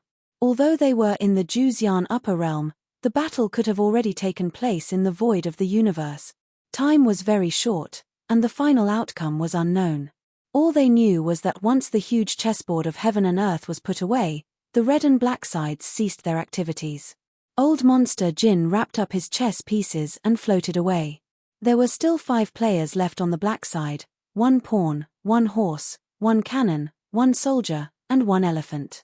Fortunately, the 2 spies from Qing Kong were still alive. Lu Xiaoyi counted that they had only participated in 3 battles. That didn't seem to be a lot. Looking at Qing Xian's sorry state, he wondered how many fierce battles the red side had fought in the last counterattack. Every one of you is a warrior, at least when it comes to fighting for your life in the chessboard.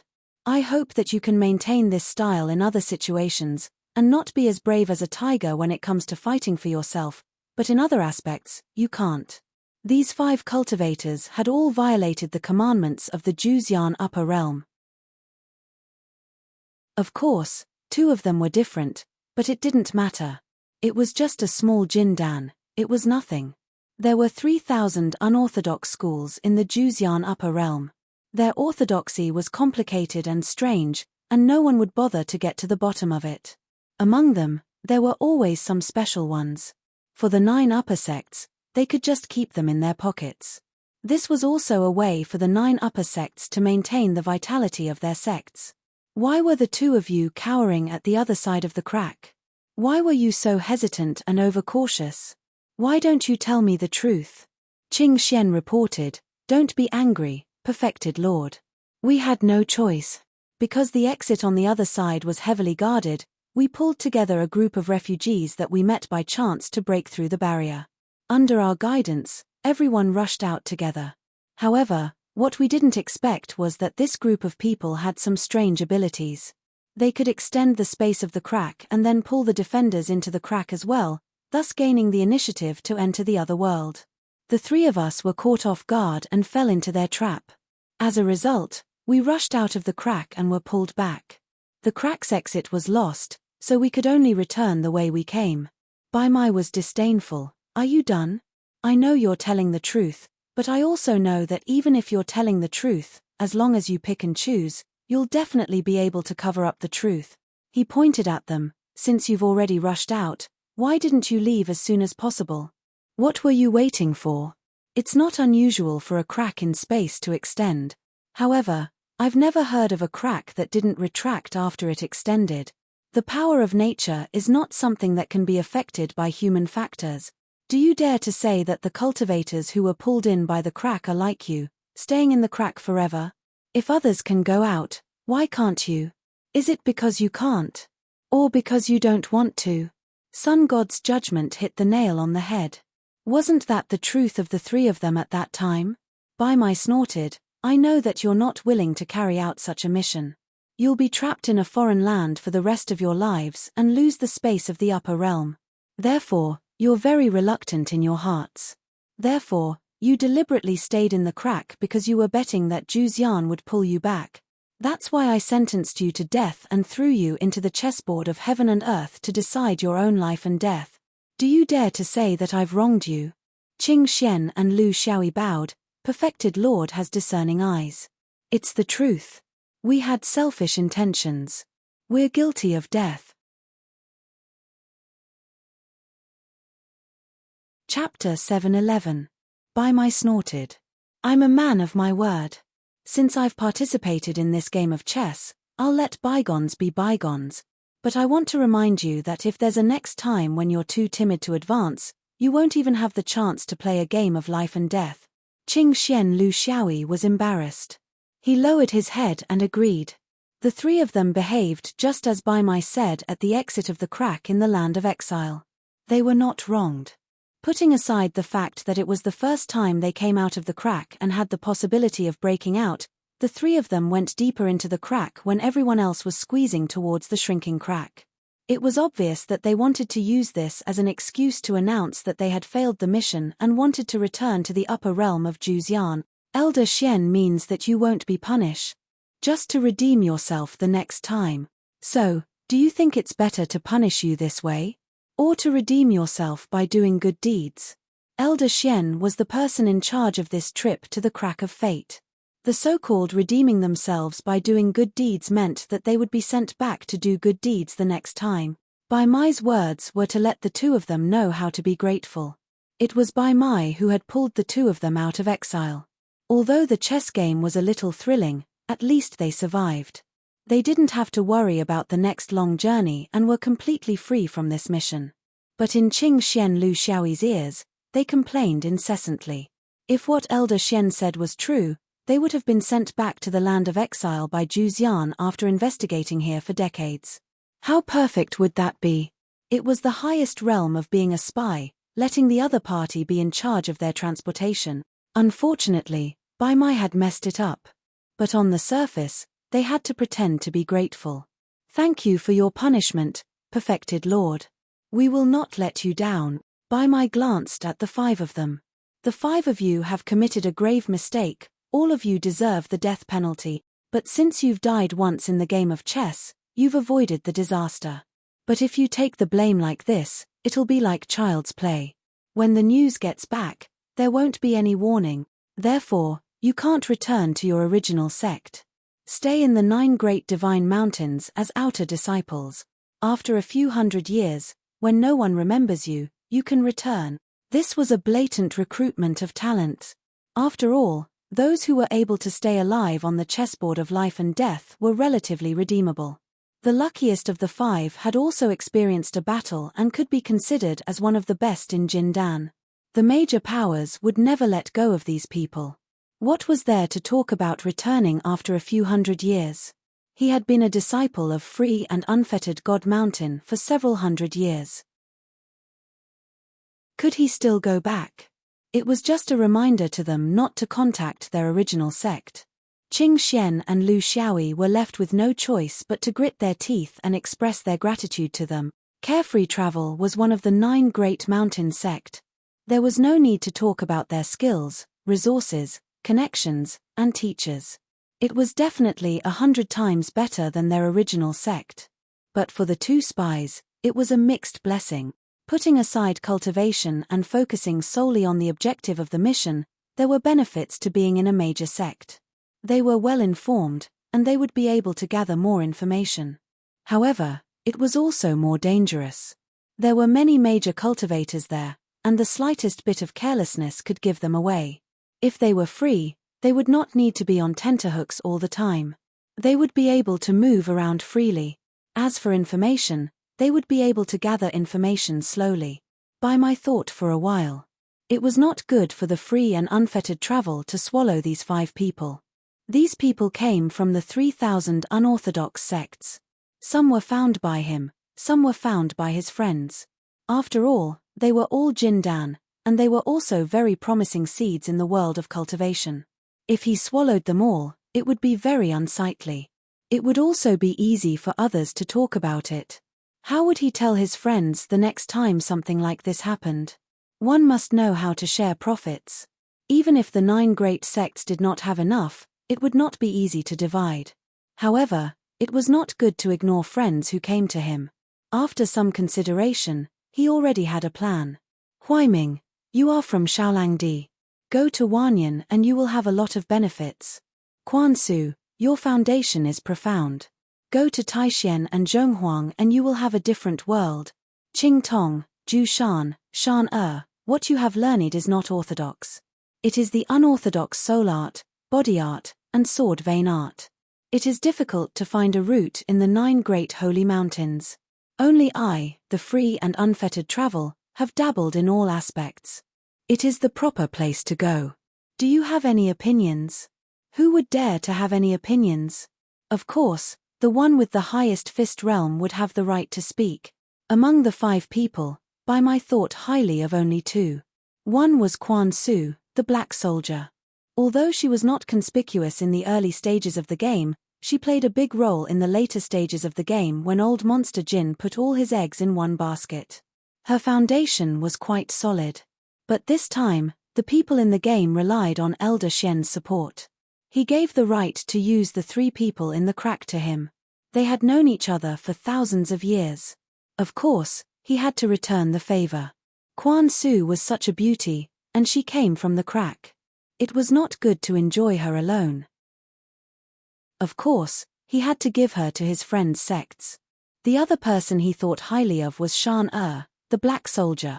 He was also a returnee from the crack.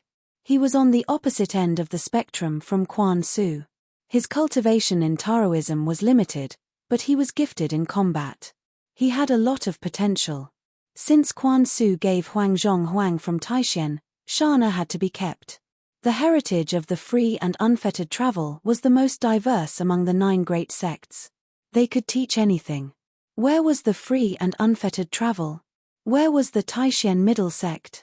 Was Yu Jiyu dead or alive?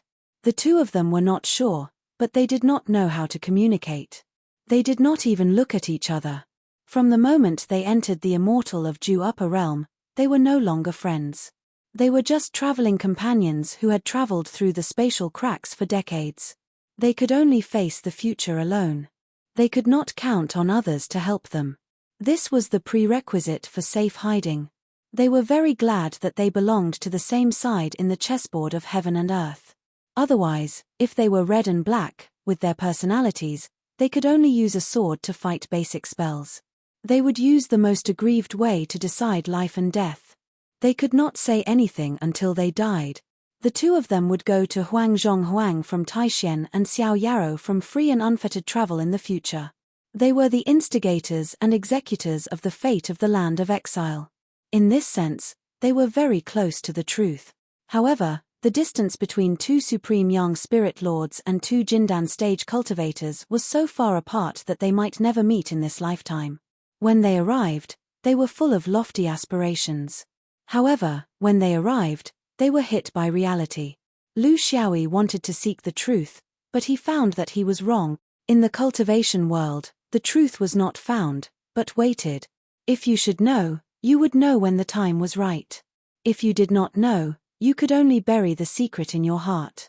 You would not even have the chance to pass it home. Chapter 7:12. Baimai rolled up the 5 of them with his sleeves. Of course, he didn't need to go through the crack. The crack couldn't hold a great cultivator like him.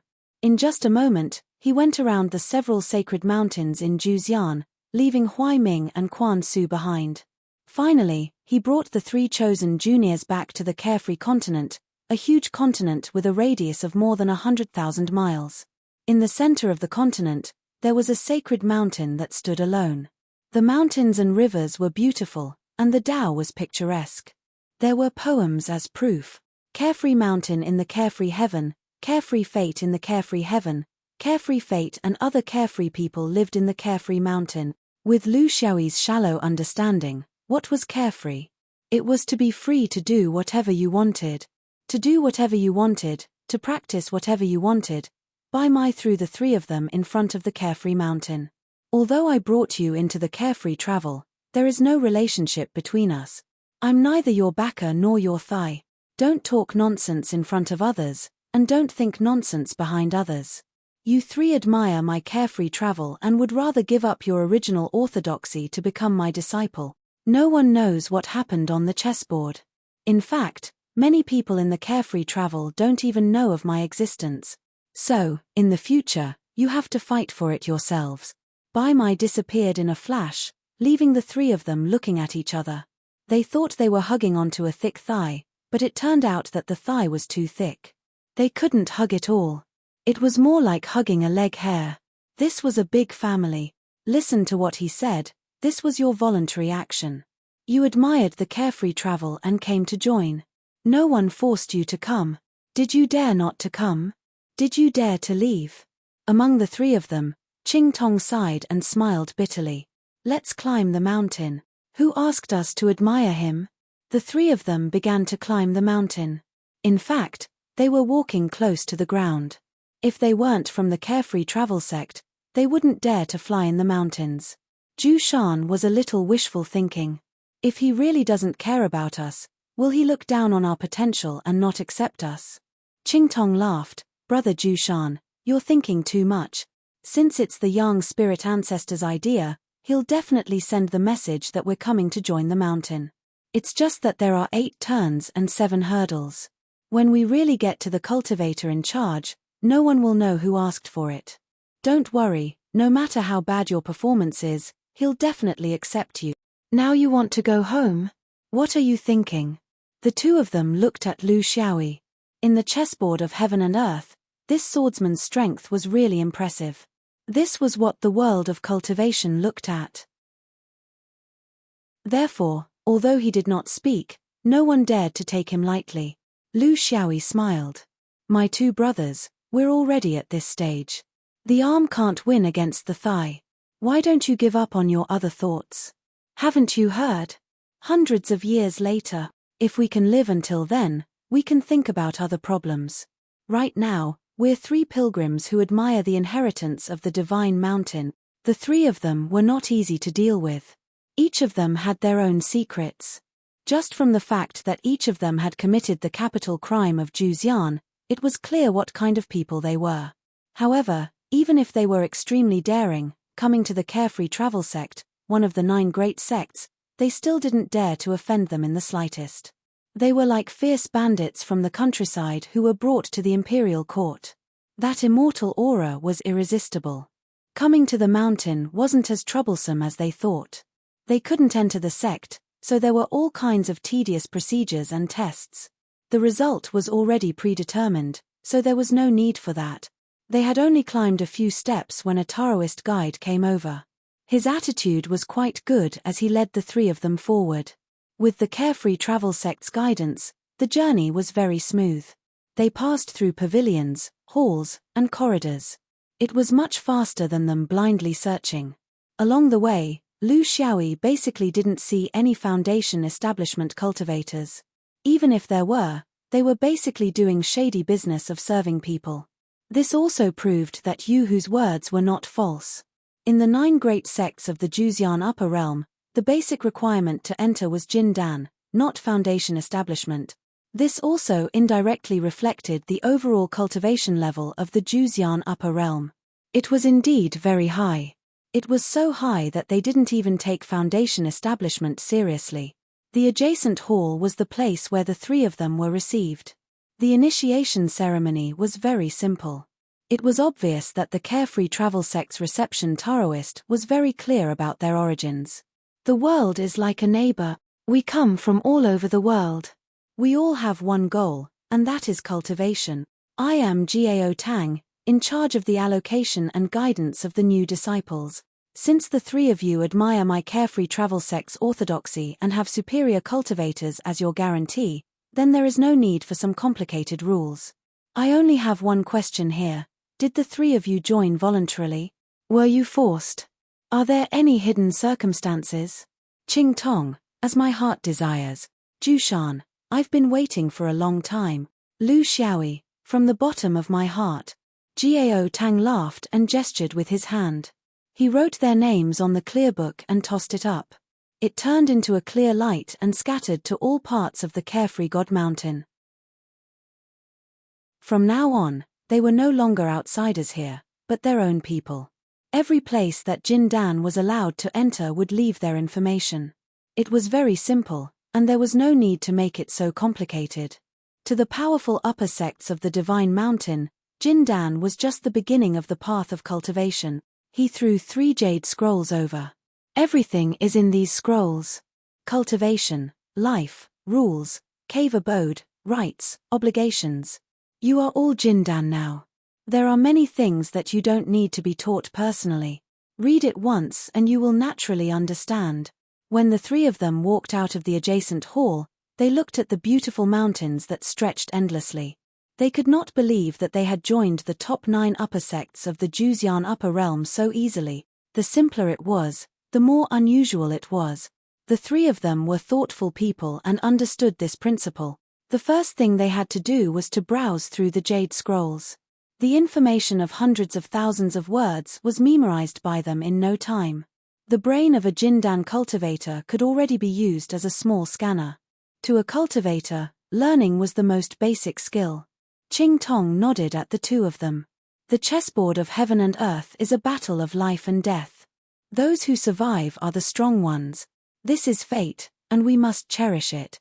Looking at the rules of the carefree God Mountain, they may seem indifferent, but they are actually rules and regulations. It's just that they are not so obvious. The three of us are new here, and we don't know what factions, branches, or interests there are here. We can only watch and see. However, there is one thing. In name, the three of us are people who have abandoned our original orthodoxy. We like the new and hate the old, and we are suspected of being fickle. The righteous and noble people of the orthodoxy look down on people like us the most. However, who knows that we are also forced and helpless? If there is such trouble, we don't need to help. We just need to exchange information so that others can be prepared. Chapter 7:13. It's only right. Lu Xiaoyi and Zhu Shan nodded in agreement. They were both old foxes who had been cultivating for hundreds of years. How could anyone who committed a capital crime be free of charge? Groups and factions existed everywhere. This had nothing to do with whether one was from the Divine Mountain or the Mortal Mountain, the upper sect or the unorthodox sect. As long as it was a human cultivation sect, it was impossible to eliminate these things. This was the nature of humans and the distribution of benefit. They still did not know the specific differences between the factions, but there were definitely two directions. One was the orthodoxy.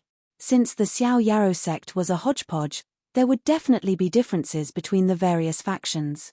This was the official issue. The other was just as Qing Tong said, their origins.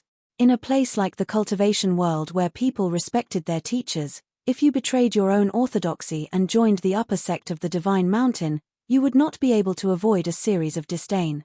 It was almost inevitable that you would be ostracized. Hence, what Qing Tong said was actually the condensation of rich life experience. The three of them understood this point. They raised their hands and said goodbye. The three of them went their separate ways. Although they understood, it was impossible for the three of them to gather together for warmth. They were used to being wild and hid their pride in their hearts. They really did not have much respect for the upper sect of the Divine Mountain. Only in the process of cultivation in the future, when they encountered the gap between them and the real disciples of the Divine Mountain, would they slowly change or remain proud. Lu Xiaoyi flew leisurely in the Xiao Yarou mountain. He needed to go through everything that happened today. There was too much information, and he was also a Li Gui. He had a guilty conscience. This time, entering the Juxian upper realm was very smooth. It could even be said that it was smooth beyond imagination. Humans were like this. When you were nervous, you would hope that everything would go smoothly and that there would be less heresy. That was because the two of them could not be investigated. But when everything went smoothly, you would start to wonder if it was a trap. Was it a group of high-level cultivators watching the two monkeys playing tricks? There were countless reasons, but they all pointed to the opposite. He was also someone who had seen the world. When he was at the fifth ring, he had already seen the immortal cultivators when he entered the Foundation establishment realm. At that time, he was also full of secrets. In the end, the immortal cultivators did not take him seriously. There was a very important concept. You, a Foundation establishment Jindan, may think you're more important than the heavens, but in the eyes of a true monarch, you're not even worth a fart. Great cultivators were actually very impatient to meddle in the affairs of small cultivators. In the cultivation world, it had always been popular to meddle in the affairs of small cultivators. Jindan was in charge of Foundation establishment, Yuanying was in charge of Jindan, and true monarchs were in charge of Yuanying. This was the right way. Therefore, the major cultivators would rather believe that some of the minor details were an accidental opportunity that was not rare in the cultivation world, and would not delve into the real source. If they were too serious, every cultivator had their own secrets. If a senior cultivator were to investigate every suspicious person, he would not be able to cultivate for the rest of his life. When a tiger looked at an ant, would it think that it was a worker ant? Was he still a combat ant? Who would pay attention to the fact that it had grown an extra leg? Why is half of her butt red? This was a reason to comfort himself, and also a reason to scare himself. You who came out of the crack. How could a person possessed by a demonic spirit escape from the true monarch senses? He was even a sun god true monarch. Although you who said that he was fine, the master who saved him said that he was originally a soul with human thoughts, and was different from the soul bodies naturally formed in the universe. He would not be discovered if he possessed a human body, and people would only think that he was a cultivator who practiced soul techniques. But in the end, he still had doubts in his heart. There was also the matter of fate. Lu Xiaoyi knew that his fate was definitely different from the fate of the cultivators in the upper world of Juxian. He and Qing Xian had directly obtained the fragments of fate that had collapsed, and they were truly possessed by fate. On the other hand, the fate in the upper world of Juxian was so widespread that it could only be man-made wholesale, and it was divided into two types, active and dormant. How could a sun god true monarch not see such a difference? Or perhaps, he did not see it at all. As for the other small problems, there were countless, such as the flying sword coming out of his head and not from his dantian, his extraordinary understanding of the 5 elements, his powerful combat ability, and his timidity when carrying out tasks, and so on. In his own opinion, his tail was already out of his pants. He hoped that he was just scaring himself. In front of the sun god, any caution was necessary. But now, he could only pretend that no one had discovered his secret. Otherwise, he would not be able to live his life. He forced himself to pull his mind out of speculations and pay more attention to the current situation. Even if he might be played like a monkey, he still had a chance to play, right? The number of Xiaoyaro wandering and yuanying was unknown, but there were more than 5,000 Jindan, which was nearly half more than the 5th ring Shenyuan sword sect, and even more than the Supreme and 3 pure ones. With such a huge base of Jindan, it was possible to roughly estimate the number of Zhenren and true monarchs. The quality was hard to say, as it had not been measured. However, the core of the cultivation world's stable inheritance was the explosive number of soldiers, not the elite strategy. This was the deep-seated reason why the Shenyuan sword sect could not dominate. There were 9 such upper sects in the upper world of Juxian. There were also 3,000 unorthodox sects. If they were united, their strength would definitely exceed the 5th ring. Of course, there were also variables. Could these 9 upper sects be united against external forces? Could their cultivation be like the 5th ring, where they could unite in the face of external aggression? The 3,000 unorthodox sects were all small sects. He was afraid that they were far from the fighting strength of the 5th ring's many medium-sized forces. This was a general judgment. Specifically, in his current situation, finding an immortal's cave was the first thing he needed to do. Cultivators regarded the world as their home and could settle down anywhere. Even with an immortal's cave, the time he could cultivate in it was limited. However, humans were like this. Even if he only lived here for a few days a year, he had to have his own nest.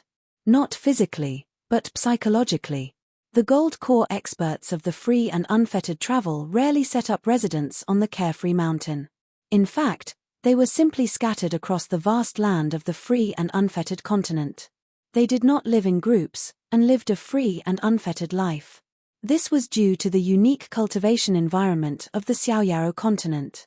In such a large piece of land, there was no other orthodoxy. Therefore, Xiaoyaro Mountain was the Xiaoyaro continent, and the Xiaoyaro continent was Xiaoyaro Mountain. These Jindan of Xiaoyaro wandering lived scattered across the Xiaoyaro continent. Thousands of people were scattered across the land of about 100,000 miles. In fact, they were also scattered. They planted leaves and flowers around their immortal's cave to cultivate the next generation of disciples for Xiaoyaro wandering. They did not care about the formalities. The principle was that there could only be one Jindan in a cave. They could not gather together to prevent the emergence of sects.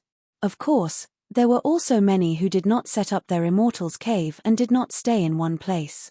They wandered everywhere. There were even Xiaoyaro cultivators who wandered the entire upper world of Juxian. There were also those who settled down in other continents. Because they were Xiaoyaro, they were loose. This was indeed the way of immortals, but it was not necessarily the way of battle. For hundreds of thousands of years, the upper world of Juxian had not experienced any wars.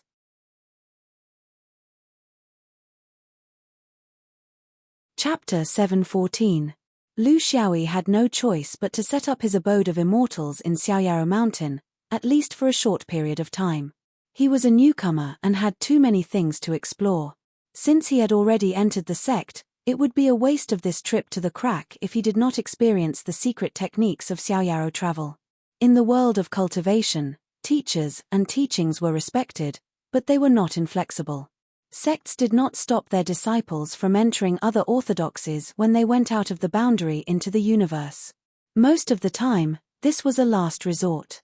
A one-track mind would not last long, especially for a small Jindan like Lu Xiaoyi and Qing Xian. It would be meaningless if one insisted on not joining a sect when he accidentally went to a new world. He needed to understand the so-called 9 upper sects on Xiaoyaro Mountain.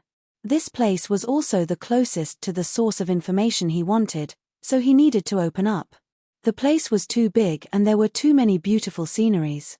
He did not care about the choice and hurriedly settled down. The Carefree Travel sect was a hodgepodge of Daoist doctrines, but it wasn't accurate to say that. In fact, the main cultivation method of the Carefree Travel sect was very compatible, and was suitable for all kinds of unorthodox Daoist doctrines. In addition, the ideology of the sect encouraged all kinds of birds to sing, and all kinds of flowers to bloom. Therefore, although there were many kinds of strange cultivation methods, they all stayed the same. All of these came from the three supreme fundamental techniques of the Carefree Travel sect: Xiaoyaro Travel, North Travel Knowing, and Carefree Heart Sutra. All the cultivators of Xiaoyaro Travel had to choose one of these fundamental techniques. It could lead them to the upper realm and enter the Qingming. Even if they were half immortals, they would still not fall into the mortal world. On this basis, the cultivators would choose their own direction of techniques. It was all-encompassing and could be used as they pleased. The mainstream was still the martial arts of the Xiaoyaro sect, but everyone's pursuit was always different. Cultivators were a kind of unconventional race. In addition, Xiaoyaro Travel liked to be inclusive and did not force the cultivators to go in a fixed direction. Therefore, slowly, the cultivators of Xiaoyaro Travel became more and more diverse when they fought with others. They gave people the feeling that they were a hodgepodge. This was very close to a choice of Tao. Cultivation should be like this. According to one's own interests, they would explore a wide range of different aspects, but this way of sects seemed to lack cohesion. Lack of a sense of identity with the orthodoxies. If he were to cultivate in a flourishing age, there would be no problem as it would be in line with the true meaning of Taoism. But if he were to be in a chaotic age, if you wanted to learn the way of the sword, you could do so by yourself. However, there wasn't a special place for you to gather together to learn the way of the sword. Instead, it was defined as a personal hobby and personal behavior. Similarly, for those who practiced body cultivation, those who practiced soul cultivation, those who practiced beast taming, those who played with puppets, those who practiced alchemy, those who practiced weapon crafting, and so on, the true meaning of Xiaoyaro was to not gather together or form a group.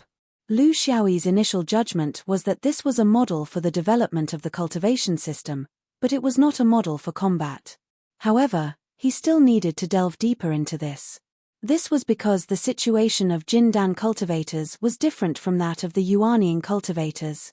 The main force of StarCraft belonged to the Yuanying cultivators and above. It had nothing to do with small Jindan cultivators. I'm Mo-er, a new Jindan. I'll have to trouble Martial Uncle. If I want to find a suitable cultivation method in the Lost Pearl Hall, what are the rules and restrictions?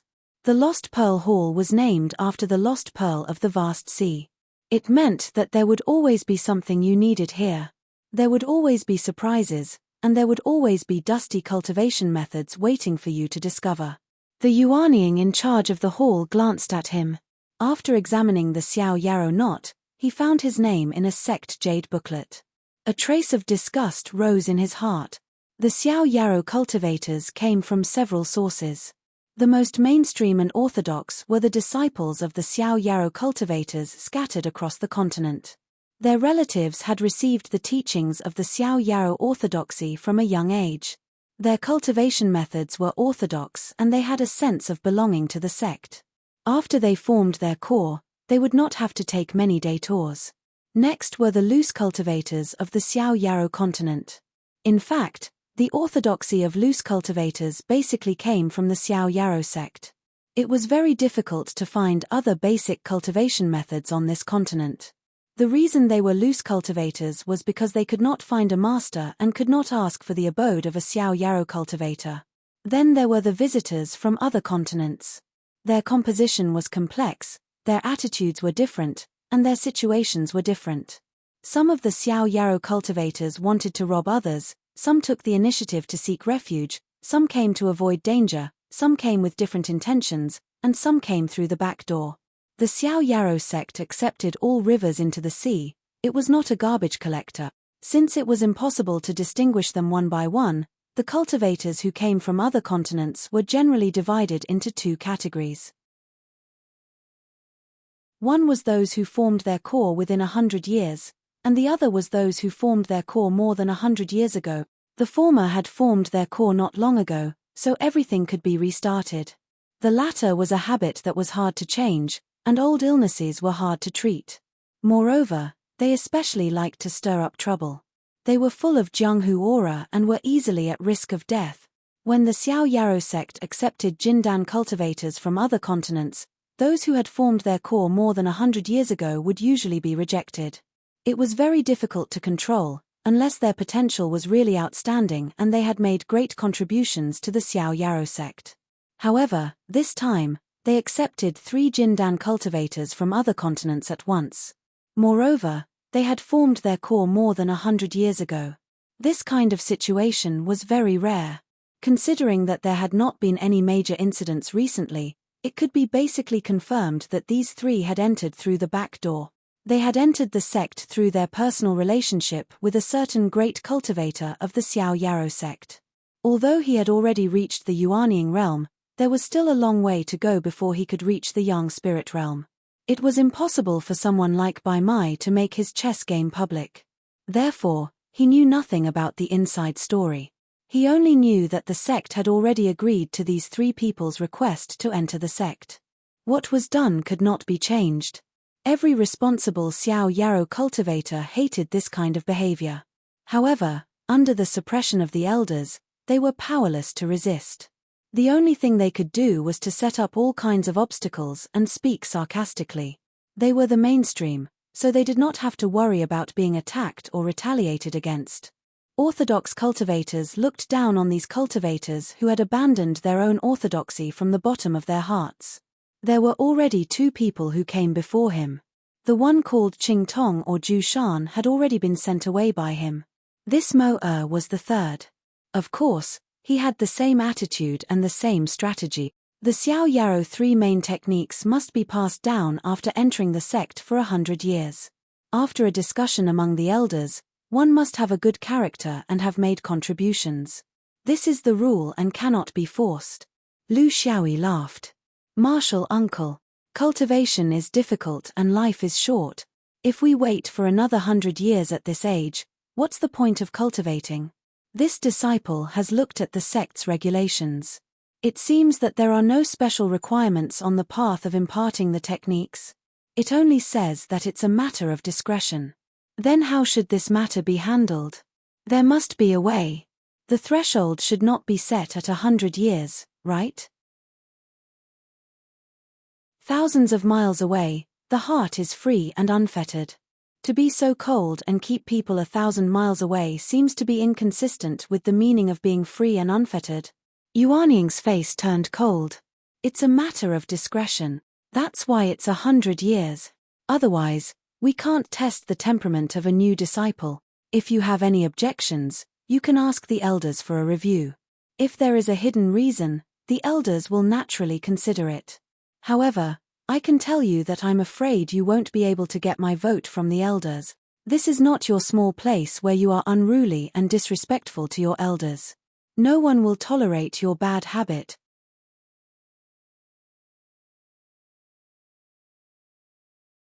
Chapter 7:15. Lu Xiaoyi was still smiling. With his situation, it was inevitable that he would suffer some grievances in the Carefree Travel Guild. There was nothing to complain about. With a body that was sentenced to death, his temperament was hard to control. Who in the big sects would treat him as a treasure? The white-browed old man warned them not to use his name to make things easier for themselves. In fact, he was trying to temper their temperament, dampen their spirit, and get rid of their arrogance.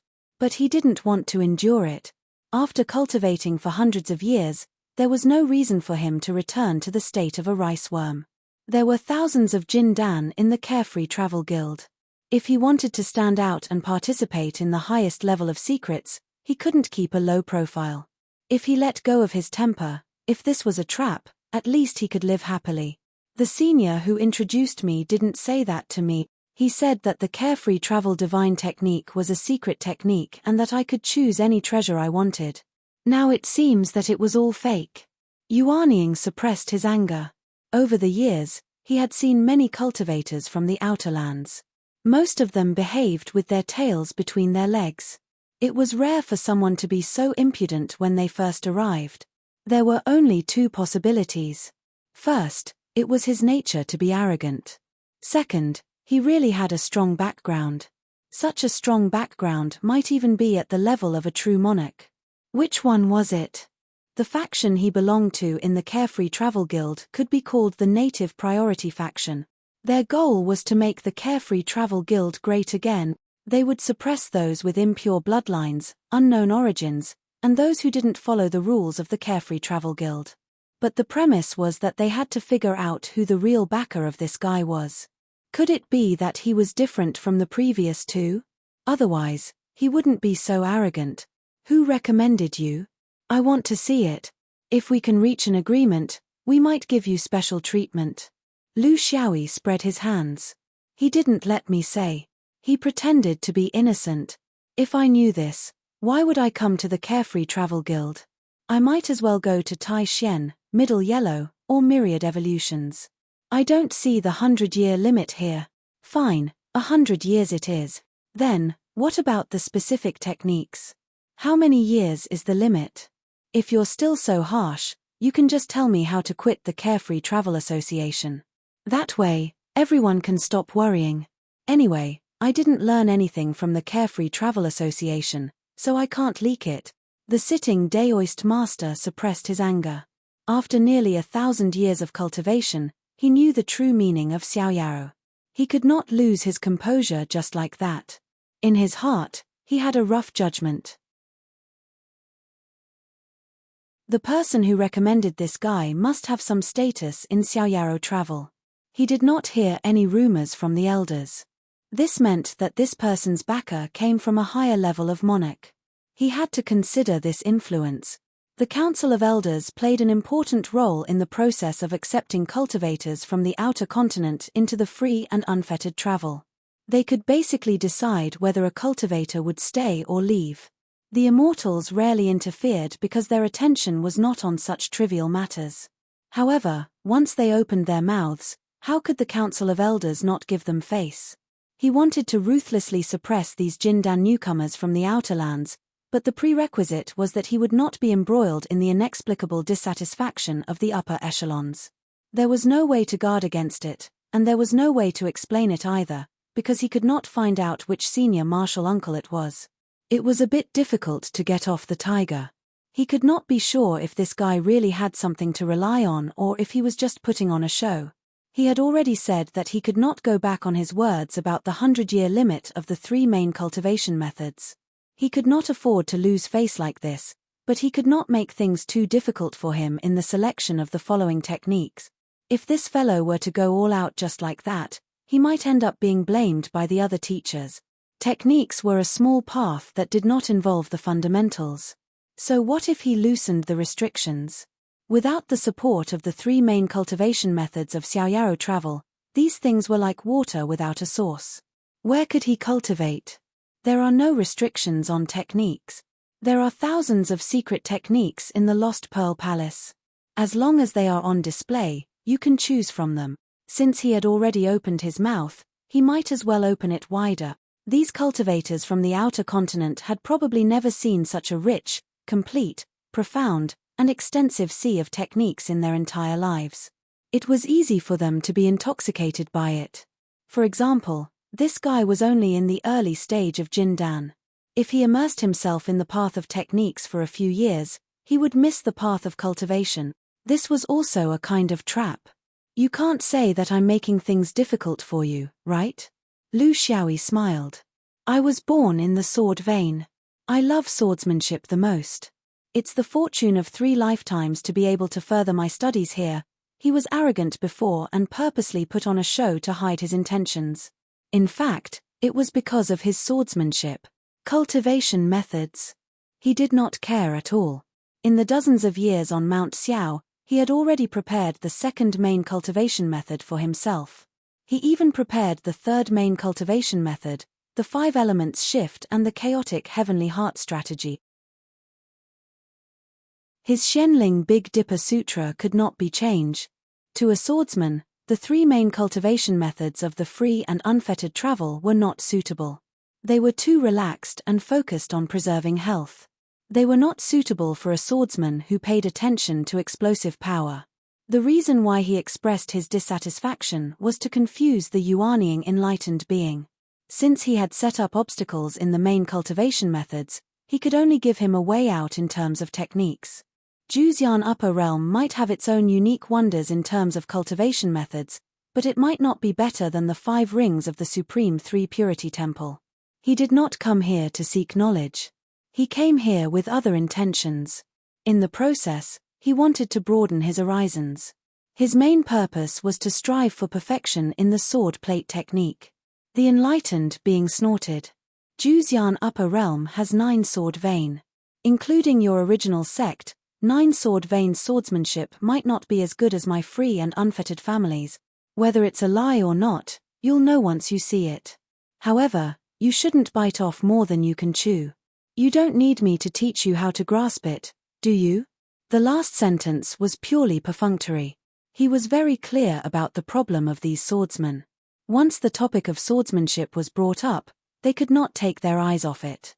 They wanted nothing more than to learn everything. If they were so obsessed, they would neglect their fundamental cultivation.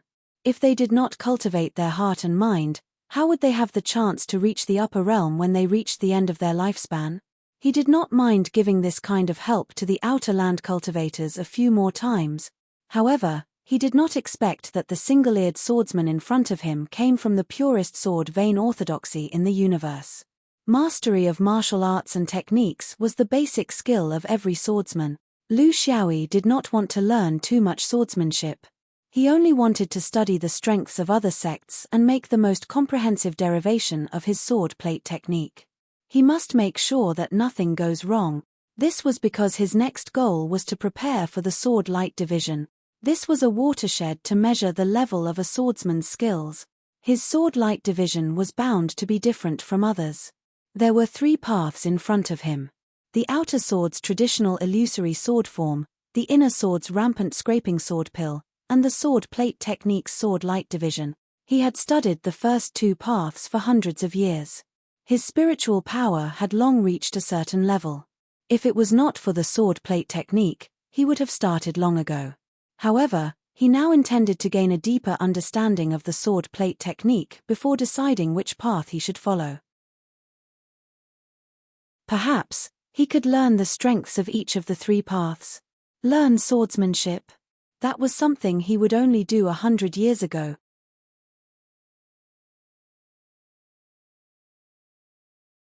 Chapter 7:16. Both of them had their own ulterior motives and were scheming against each other. Both of them thought that they had succeeded, so the originally tense atmosphere finally eased up. Maintaining their superficial respect for each other, Lu Xiaoyi bade farewell and walked towards the depths of the Lost Pearl Hall. This was basically a space-type hall of ancient records. It was a set of halls within halls, with rooms within rooms. He had the Shenyuan knot and the permission of the enlightened master, so he could enter and leave most of the halls freely. Generally speaking, the free and unfettered travel was a very open orthodoxy. Just by looking at their name and style of conduct, one would know that they would not set up unnecessary obstacles in such an ancient records place. In this aspect, they were similar to the Shenyuan sword sect. When a cultivator reached the Jindan, the sect would not interfere too much with the direction of their cultivation. They were already fully mature individuals and had the right to decide their own future. In fact, almost all the ancient sects in the universe were like this. They didn't lack cultivation techniques and could selflessly provide them. It all depended on whether the cultivator could find the most suitable cultivation technique in the sea of cultivation techniques. The sword room was his destination. When Lu Xiaoyi walked in, he was like a fish returning to the sea or a bird returning to the sky. He started from the most basic theory of the coiling sword. Compared to the incomplete coiling sword technique he obtained in the Blue Sky Thousand Isles region, the coiling sword here was the real treasure. He finally understood that the coiling sword technique could not only coil the 5 elements, but also yin and yang. Tai Chi could also be coiled. In theory, the 36 innate great Taos could coil the sword freely. However, In the Jindan realm, cultivators could barely come into contact with the most basic of the 5 elements and yin and yang, and this was achieved through external objects, just like the sword rack under the volcano on the isolated island in the Thousand Isles region. After all, in the Jindan realm, cultivators who could deeply understand the Tao realm were rare.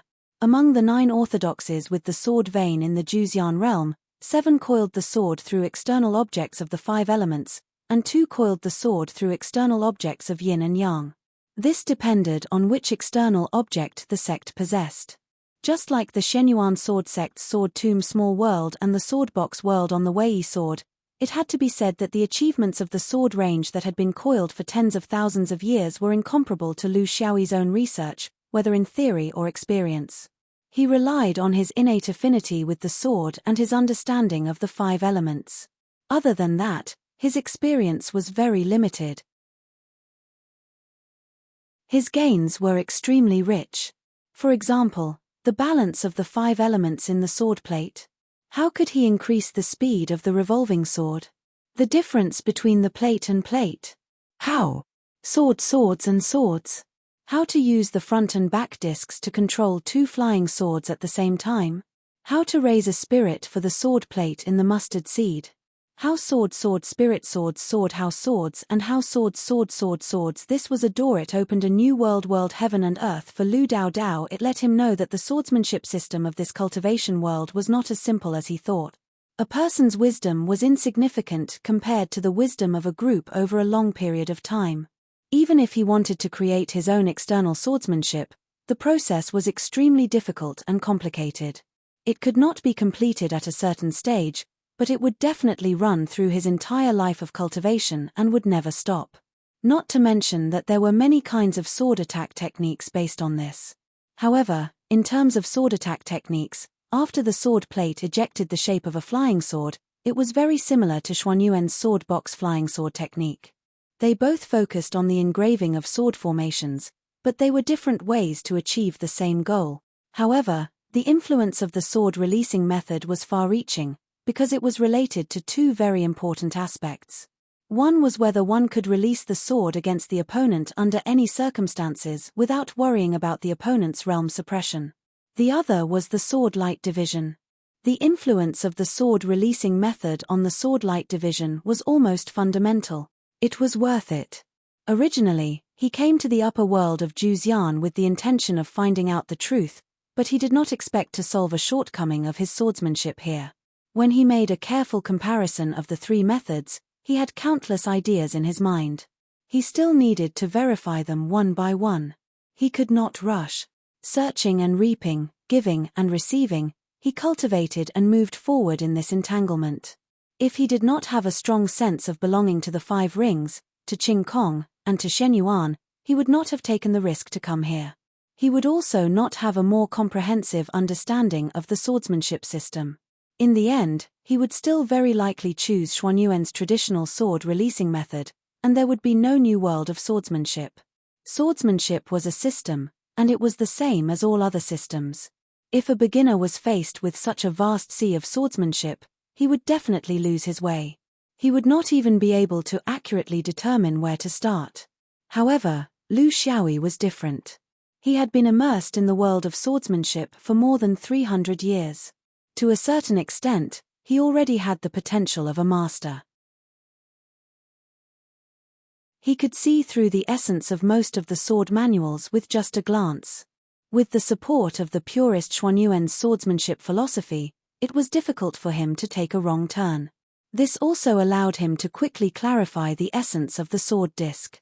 He abandoned the superficial impermanence and magnificence, and determined what was the most important thing in it. A month later, Lu Xiaoyi put down the jade slip in his hand and sighed with satisfaction. He had found a new way for himself in swordsmanship. If everything went well, his swordsmanship system could probably be finalized. He made a detailed plan for his swordsmanship cultivation, from easy to difficult, from simple to complicated. First of all, the sword could not be stopped. And it had to be sped up. The positive and negative discs were the best way to control 2 flying swords at the same time. The positive discs were to control the swords in a clockwise direction with the 5 elements, The negative discs were to control the swords in a counterclockwise direction with the 5 elements. When the two were carried out at the same time, they would complement each other and greatly reduce the power of the 5 elements. It would also increase the speed of controlling the swords and the daily time to use the power of the 5 elements. It could achieve at least twice the current speed. Secondly, it was urgent to modify the flying swords and integrate the top-grade materials of the 5 element. He had already tasted the benefits of using external materials in the Valley of Thousands of Chances. Old Man Huang was right. The use of external materials was an important part of cultivation. There was no reason to ignore it and pretend to be noble. In the upper realm of Juzian, Lu Xiaoyi saw a lot of top-grade materials in the jade slip introduced by the sect. Since he was here, of course, he had to make the best use of everything. No matter what method he used, he had to start his journey of collecting materials. He had a sword spirit, and it was much faster for him to integrate materials than an ordinary swordsman. Good materials could not only improve the quality of the flying swords, but through their power, it could also make controlling the swords easier. These two things could be done immediately. The only problem was that he did not have enough spirit stones in his pocket. He was not very clear about the currency system and trading system in the upper realm of Juzian. Even if he hated these things, he had to force himself to do it. He could not cling to the noble image of the Sima family's young master. This was one of his shortcomings. It was time to change. Chapter 717. Then, there were 2 plans for the future. One was to nurture the sword, and the other was to split the sword light. Regarding how to nurture the sword, it was a pleasant surprise for Lu Xiaoyi. For him, ever since he started cultivating the sword, his method of nurturing the sword had been constantly changing. The sword box, the sword mud pill, and the sword box of the Wei Sword Mountain. It seemed that he had never found a more perfect method that could be used for a long time. However, he saw hope in the free wandering sword.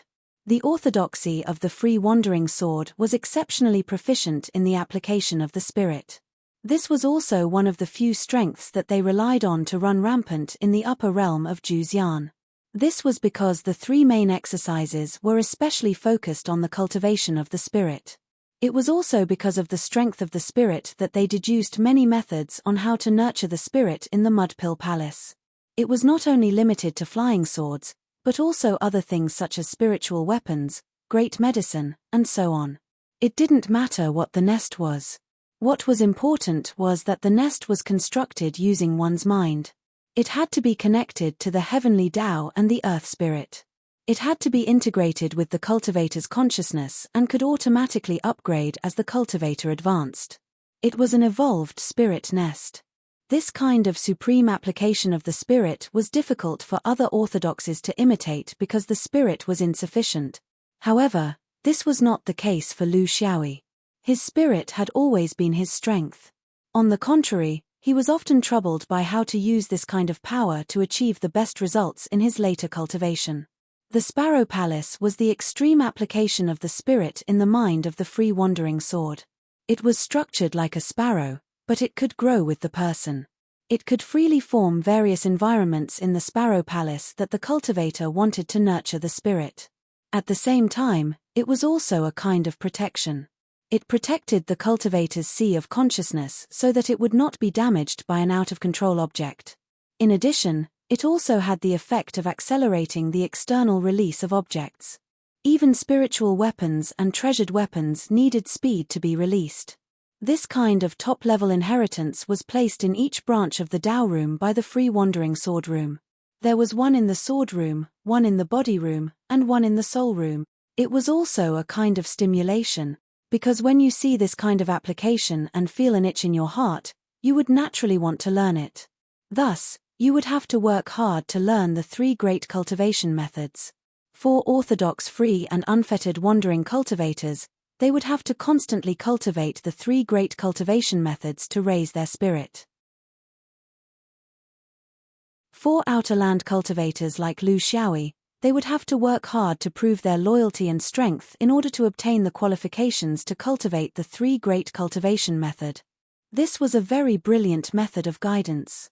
It used extremely tempting techniques to help cultivators return to the importance of the Dharma.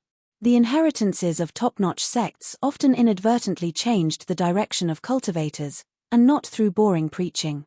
The establishment of the Sparrow Palace did not require any external objects. This was also the ingenuity of the free and unfettered wandering daoist technique. In the sea of consciousness of the human body, the appearance of any external object was more or less a hidden danger. It had to be minimized to the extreme.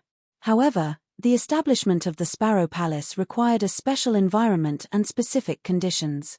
He had just arrived at the carefree travel world and did not have such qualifications. This was his midterm goal. The long-term vision was the sword-light differentiation. His initial idea was to integrate the advantages of the three types of sword-light differentiation and make a preliminary demonstration for his brand-new swordsmanship. This was a big topic, and he had to be very careful. Seeing Lu Xiaoyi walk out of the Lost Pearl Hall with a tired face, the enlightened master pretended to be concerned. "What? Did you gain anything?" Lu Xiaoyi sighed. "Too much. Too complicated. Too deep. Disciple's mind is a bit messy. I need to go back and clear my head. Then, I will come back to work hard. I hope Marshal Uncle will support me when the time comes." The enlightened master smiled with a face full of sincerity.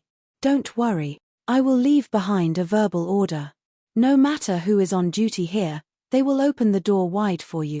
I, the free and unfettered wandering cultivators, will never be stingy in showing others what I have learned."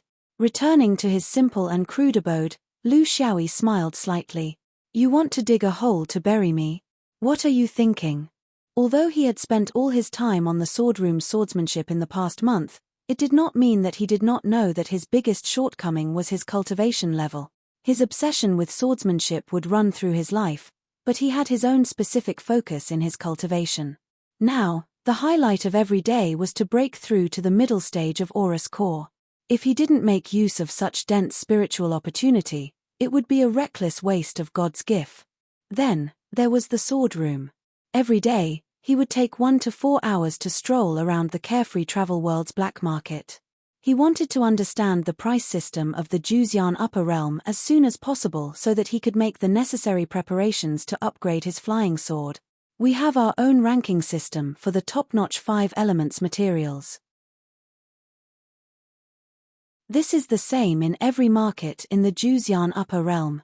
There are no exceptions, and there is no possibility of picking up a bargain. In the largest and oldest market near Carefree Mountain, House of Treasures, the shopkeeper explained to him in detail. The merchants were also a group of people who did not discriminate against the cultivators from the outer lands. They only recognized spiritual stones and spiritual opportunity. On the contrary, because the cultivators from the outer lands were more willing to spend money, they spared no effort in recommending them. This was a consumer group with a lot of potential. Among the top-notch 5 elements materials, for example, the earth element materials that you need, living soil, nourishing soil, bow mud, mouth-holding sand, Zun rock, and so on are third-grade materials. They are the lowest grade among the top-notch 5 elements materials. Our shop has them available at any time. Ju Xiangtao, heavenly meteorite, abyssal bamboo, and so on are second-grade earth element materials. They are very precious. Every market may not have them in stock, so you need to pre-order them in advance. Among the top-notch earth element materials known in the cultivation world, there are only 2 types, the heaven-mending stone and the empty pure soil. This is something that can only be found by chance. It requires luck, and it is not something that can be bought or sold. Fellow Daoist, what kind of materials do you need? My humble shop is also considered an old shop at the foot of Xiaoyaro Mountain. If we don't have them, you will most likely be disappointed if you go to other places. Lu Xiaoyi was somewhat silent. Since he wanted to improve the quality of the flying sword, of course, he wanted to get it done in one go. He could not afford to waste time and effort. However, the truth was that even if the treasures of heaven and earth in the Juzian upper realm were far better than the 5 rings clear sky, the top-notch materials were still priceless. It was purely dependent on luck. The reason why he was unwilling to put effort into external materials was because of the bottomless pit nature of materials. There would always be better materials, and he would always want to exchange for them. Then, he would waste a lot of time looking for and accumulating resources, and on the contrary, he would relax his true cultivation. Everyone wanted good things, and he was not the only one who had this kind of idea of getting it done once and for all. How much are second-grade materials sold for? The shop owner laughed. This was basically the thought of every cultivator who came to buy 5 elements materials. First-grade materials were something that could only be found by chance. If one waited for this kind of thing until death, one might not even be able to wait until one died, so why bother? What's more, there were so many cultivators who needed it, so why would it be your turn? Therefore, in his shop, he sold second-grade materials the most. This was also the shop's strategy. In fact, if one really compared them, was there such a big difference between second-grade and third-grade materials?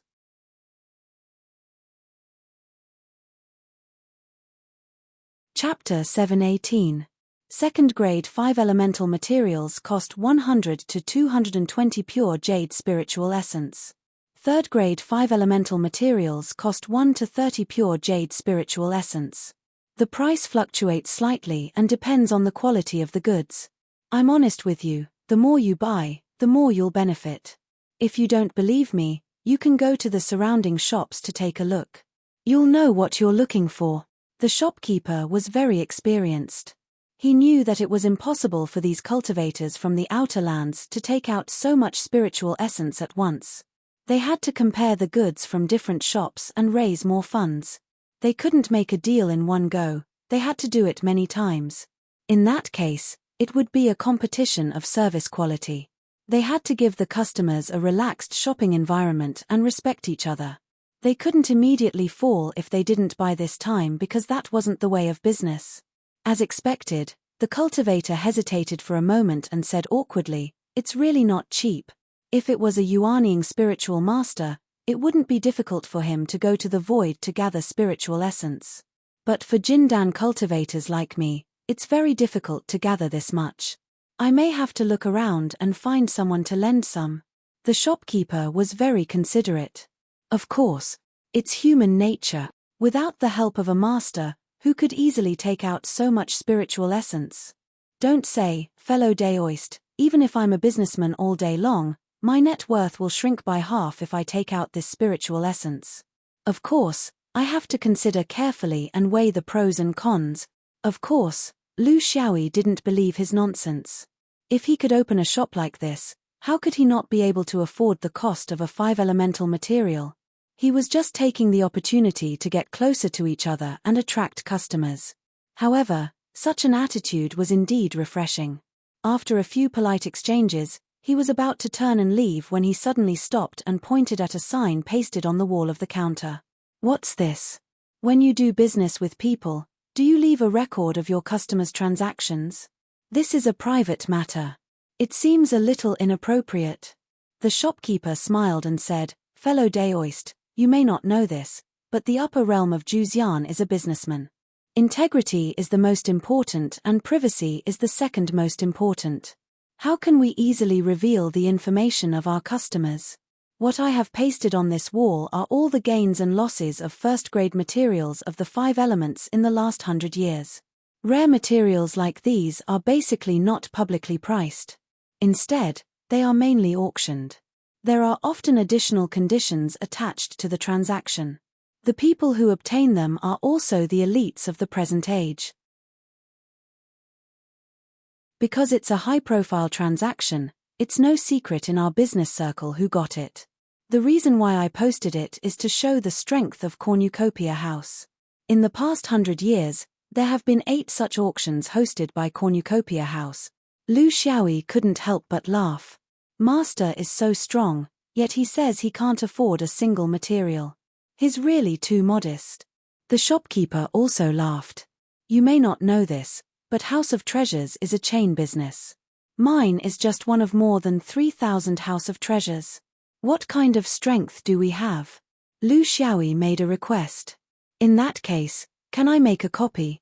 I also want to see how big the gap is between myself and these spiritual creatures of heaven and earth. The shopkeeper laughed. Why not? My shop has already prepared it. There's no need to make a copy. I will naturally offer it to you. There's also the recent transaction prices of second-grade and third-grade materials in my shop. Fellow Daoist will naturally know which choice to make once he takes a look. He took out a jade slip and stuffed it into Lu Xiaoyi's hand. Humans had a yearning heart. Even if they couldn't afford the best, it was good to let them admire it. At least they could fantasize about it. For merchants, this was a very important part. Because almost every cultivator would think that they were favored by the heavens, they would seek the best sects, the strongest cultivation methods, and the most precious materials in their lifetime. Because of this, many unrealistic ideas would arise. Generally, large shops would post such a notice. It was to let these people understand what kind of price they had to pay if they wanted to obtain top-grade first-grade materials. They would dispel their fantasies and earnestly ponder over things that were within the scope of their own ability. Lu Xiaoyi thanked him and took his leave. He went out and continued to wander around. His targets were basically large shops and large businesses. He wandered around like this for a few days. He didn't buy anything, but he collected a lot of similar jade slips. Even second-grade materials of the 5 elements would consume more than half of his wealth. This kind of purchase didn't have much meaning to him. If he bought the earth element materials, what about the other 4 elements? He spent a lot of effort, but it still wasn't the best. Would he have to continue to change in the future and experience this again? His goal was to obtain the best first-grade materials. He didn't even need to think about the cost. Only the true elites of the Juzian upper realm, cultivators who were supported by sects or clans, would be able to accept such a price and conditions. Even if Lu Xiaoyi's wealth increased by 10 times, he still wouldn't be able to reach the price offered by the seller. Moreover, the seller had some strange conditions, such as joining a sect, rebuilding a force, or investigating the truth of an incident. These things all required the support of a sect. Although Lu Xiaoyi was now considered an inner sect disciple, he was the most disliked among them. Xiao Yarrow, you didn't even want to give him his main cultivation method, let alone stand up for him. His idea was very simple, and also very similar to the 5th ring. That was to rob. Those who had obtained top-grade first-grade materials of the 5 elements basically used the materials on their proudest and most powerful trump cards. Among these people, most of them were inner sect disciples, but there were also a few elites of Little Lu. Other than those who were already in the upper realm yuanying, he still had many targets to target. He had the sword spirit, which could help him fuse and separate materials. As for the moral issues involved, to the people of the 5th ring, who in this world was clean? It was just that they were dirty in different places. In the list of these merchants, there was a large number of such cultivators. These were the targets he wanted to target. He placed his targets in the other upper sects because only these favored ones were more fearless. They didn't care about the treasures in their bodies, so there were more opportunities for him to take action.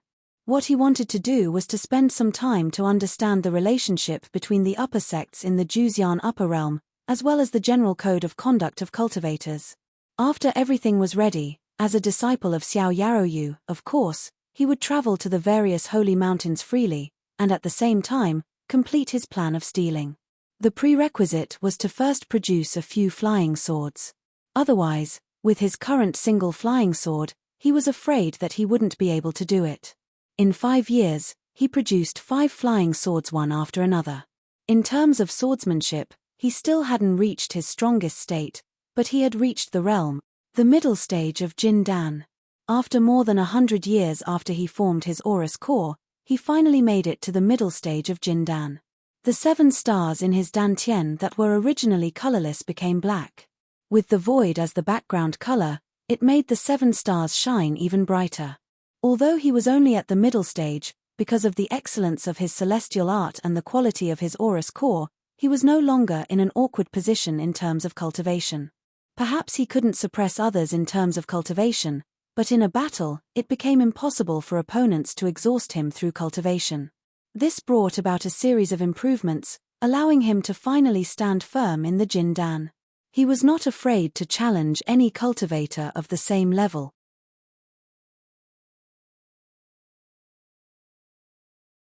Chapter 719. There was no need to report to anyone. The ancient cultivation tradition of the free and unfettered travel made people feel very comfortable. They inherited the concept of governing by doing nothing, enjoying their own blessings and misfortunes, and indulging in their natural instincts. For a pure immortal cultivator, this was a cultivation paradise. He would not choose to fly all the way down. The divine mountain continent was too big, and Jindan's speed was not enough in this space. If he flew from one continent to another, not to mention the vastness of the continent itself, the time needed to find people, and the time needed to pass through the sea of clouds, it would take him at least 10 years to find any cultivator who had the top-notch materials of the 5 elements. Not to mention that there might not be a suitable opportunity for some of them. Finding the right person, but giving away the precious materials to others? He would have to continue looking for the next one. Fortunately, for the disciples of the 9 divine mountains, the cost of teleporting was very low. This was also a way to encourage them to travel more and see more of the world. He could only look for the disciples of the other 8 divine mountains because they had the most first-grade materials of the 5 elements. If he went to the other 3,000 divine mountains, he would be exhausted to death. It was not easy to touch a tiger's butt, but because it was a tiger's butt, it did not matter if it was exposed in front of others. Instead, it gave him more opportunities. In some aspects of the cultivation world, Juzian's upper realm was actually similar to the 5-ring Qing sky sect. Upper realm cultivators rarely meddled in the affairs of lower realm cultivators. They were more inclined to solve their own problems. When you hit the young, the old will come. In fact, this was not popular in the cultivation world. Even the relatively Buddhist-like upper realm of Juzian was very clear that cultivating disciples could not be too arrogant. They needed to be given space and an independent environment to do things. Otherwise, they would develop the bad habit of relying on their elders for everything. In the end, they would be cultivated into a pile of trash. He also had his own opinions on how to find people. Unlike 5 Rings or Qing Kong, his fellow disciples were either cultivating in the mountain gate or traveling outside on missions. Without news from the inside, it was very difficult to find people. However, the 9 great sacred mountains of the Juzian upper realm were different. Every sacred mountain had a vast territory. Apart from the orthodoxy of the sacred mountain itself, there was no other sect. It was as if the mountain gate was a continent that was close to 100,000 miles wide. The continent was the mountain gate. The Jindan disciples were scattered across the land, responsible for passing down the orthodoxy of the sect. On the other hand, the Zhenren and perfected lords were more concentrated on the sacred mountain, just like the Xiao Yaroyu. This kind of situation was very suitable for doing some robberies. As long as it wasn't too excessive, no one would even investigate. This was also the reason why Lu Xiaoyi chose to return to his old profession here. Speaking of which, as a youth who came out from a proper bandit den, he had never done such a thing before. As for how to find people, it wasn't difficult in the Juzian upper realm. The developed Chamber of Commerce's system would provide information about the shops scattered across the continent, including the information of the cultivators guarding nearby. It was simply a paradise for robbers. However, for some reason, the profession of robber wasn't flourishing here. North Liangdao of the Yellow Court continent.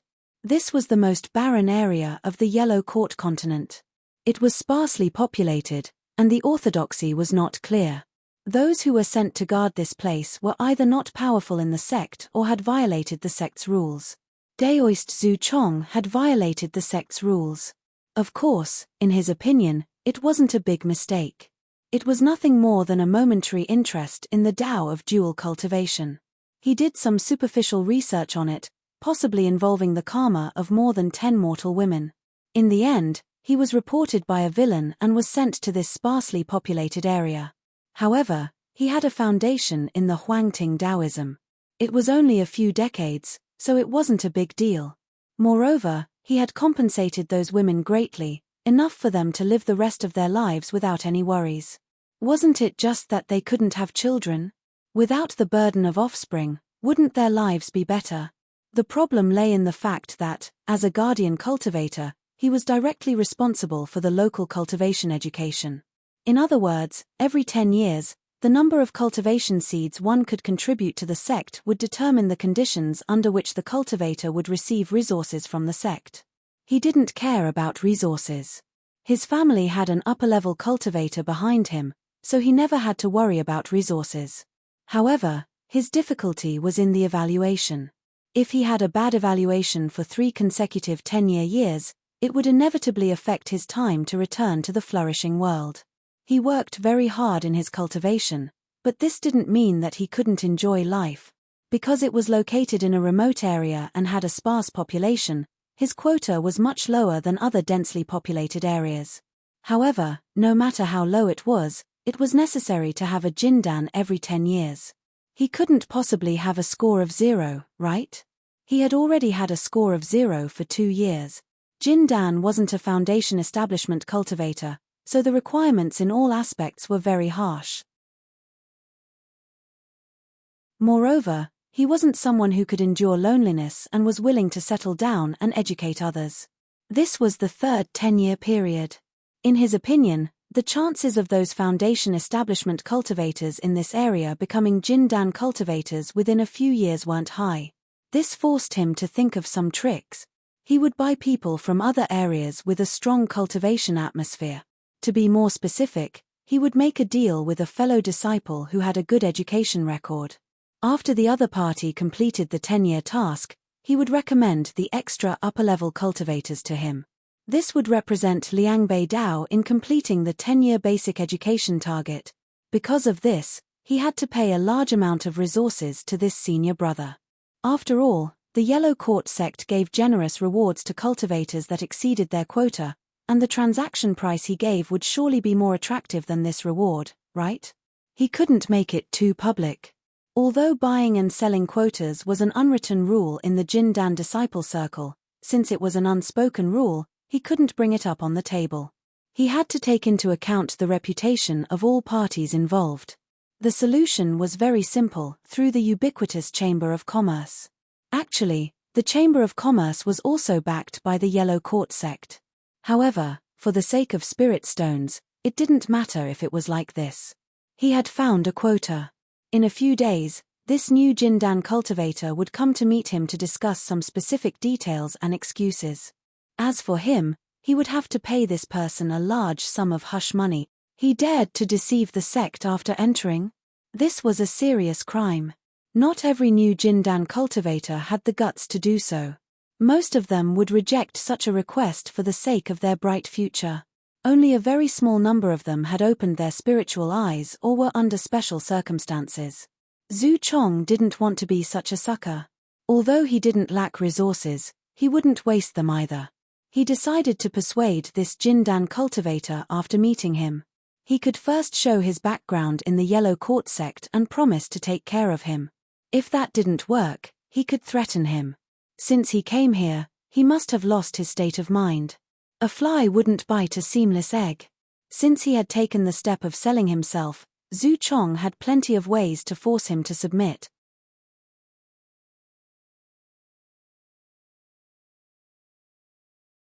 Chapter 720. Zhu Chong's abode was located on Liezhi Mountain, one of the few scenic mountains in North Liangdao. On this day, a divine sense probing came from the foot of the mountain. This was a divine sense probing that belonged to Jindan. Zhu Chong's heart trembled, and he instantly left the abode.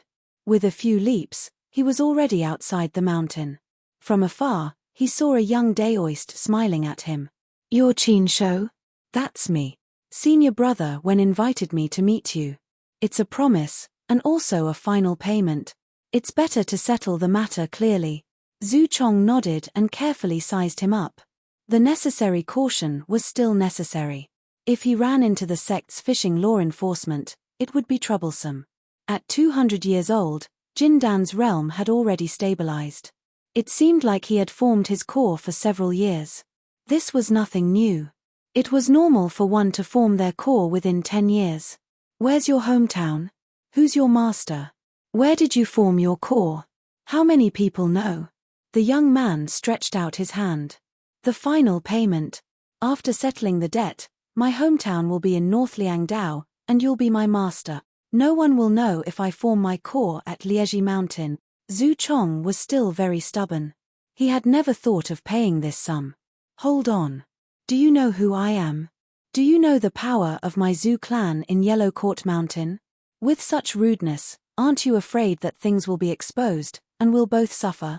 However, there's one thing you must know. If there's a punishment, I can take it, but a new disciple like you might not. The young man sighed. I understand. You're going back on your word, and you're not willing to keep your promise. Zhu Chong shook his head. Cultivators like us value promises the most.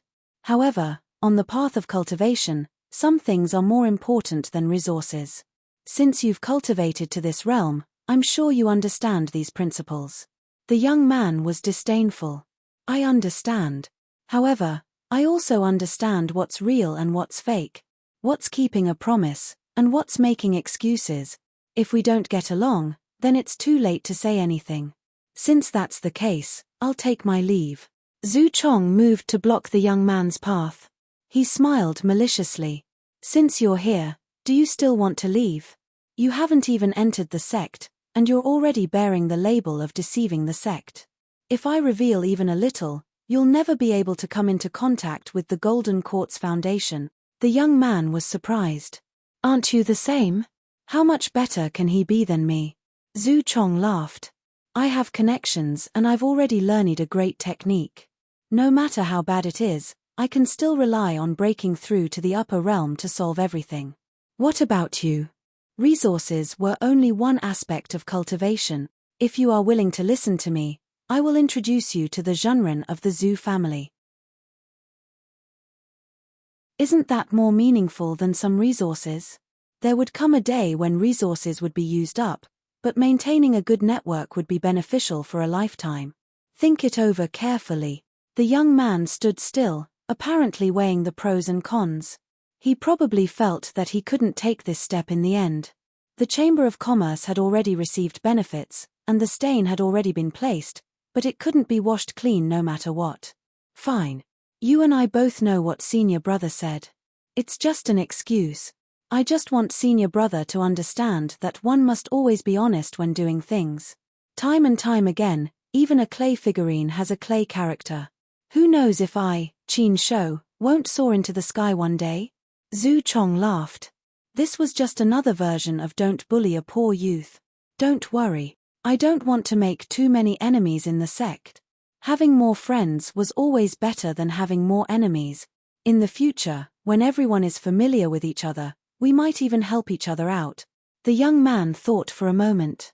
I can promise senior brother that I won't take the final payment, but I have a condition. If senior brother agrees, then everything will be as before. If not, then we'll go our separate ways and find our own path. Zhu Chong was satisfied that his plan had succeeded. He asked, what condition? Tell me about it. The young man revealed a yearning expression. Before coming, Master Li once said that senior brother Zhu's cultivation was profound, and his spells were unparalleled. Especially the jade gold scissors, which was made of the highest grade known in the world, purple extreme gold.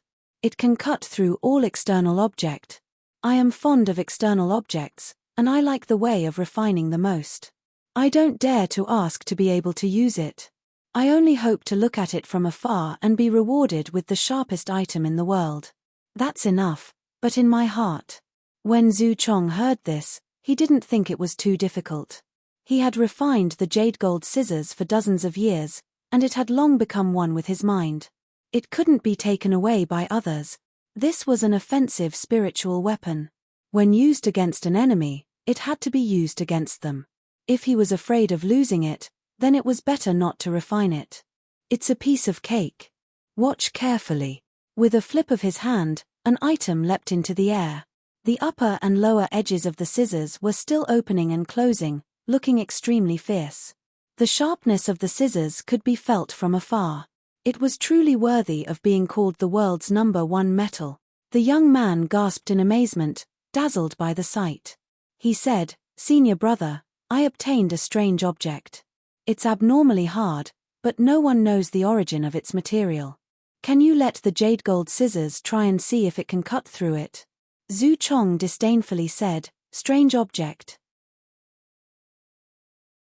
It's just that you guys are ignorant and inexperienced, that's all. Fine, since senior brother is in a good mood today, I'll let you see what the world's #1 metal is. The young man apologized and took out a black iron plate from his ring. He tossed it into the air, and the jade gold scissors swooped down. The scissors opened and closed. In Zhu Chong's mind, this was a matter of cutting in half. Ever since he had refined the jade gold scissors, no other weapon could withstand his scissors. However, the strange thing was that the jade gold scissors, which had always been successful, turned pale with fright this time. The moment the upper and lower edges of the scissors approached the black object, they did not cut it, nor did they crack it. Instead, they mysteriously disappeared. The young man also found it strange. He waved his hand and took back the black object. After taking a closer look, he couldn't help but say angrily, "Senior brother Zhu, you can't use a fake scissors to fool me, right? Where did the scissors go to? Senior brother, you don't keep your word. I don't dare to make a deal with someone like you. It's better for me to leave." He turned and left. Only then did Zhu Chong realize that his jade gold scissors had been stolen. Evil thief, give it back to me. Where do you think you're going? I, Zhu Chong, will fight you to the death today. One of them chased while the other fled. The young man fled swiftly and utterly didn't have the appearance of someone who had just refined the jade gold scissors. Only now did Zhu Chong understand that this person was probably a fake, and he'd been tricked.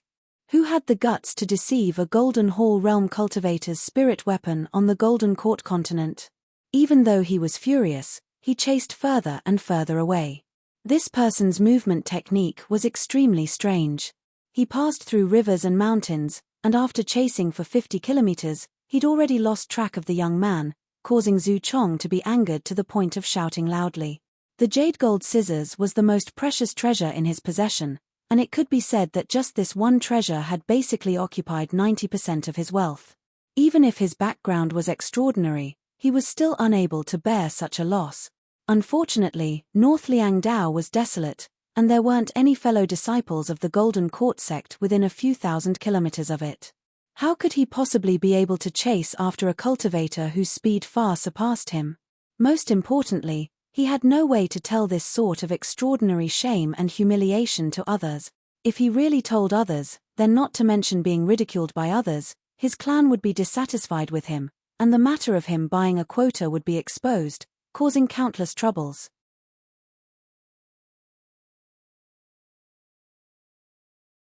Chapter 721. Lu Xiaoyi ran at lightning speed. His speed was already above Zhu Chong's, and with the help of the Earth Escape technique, he left Zhu Chong in the dust after a few turns. He sped up again. The route was already set, and the destination was very clear.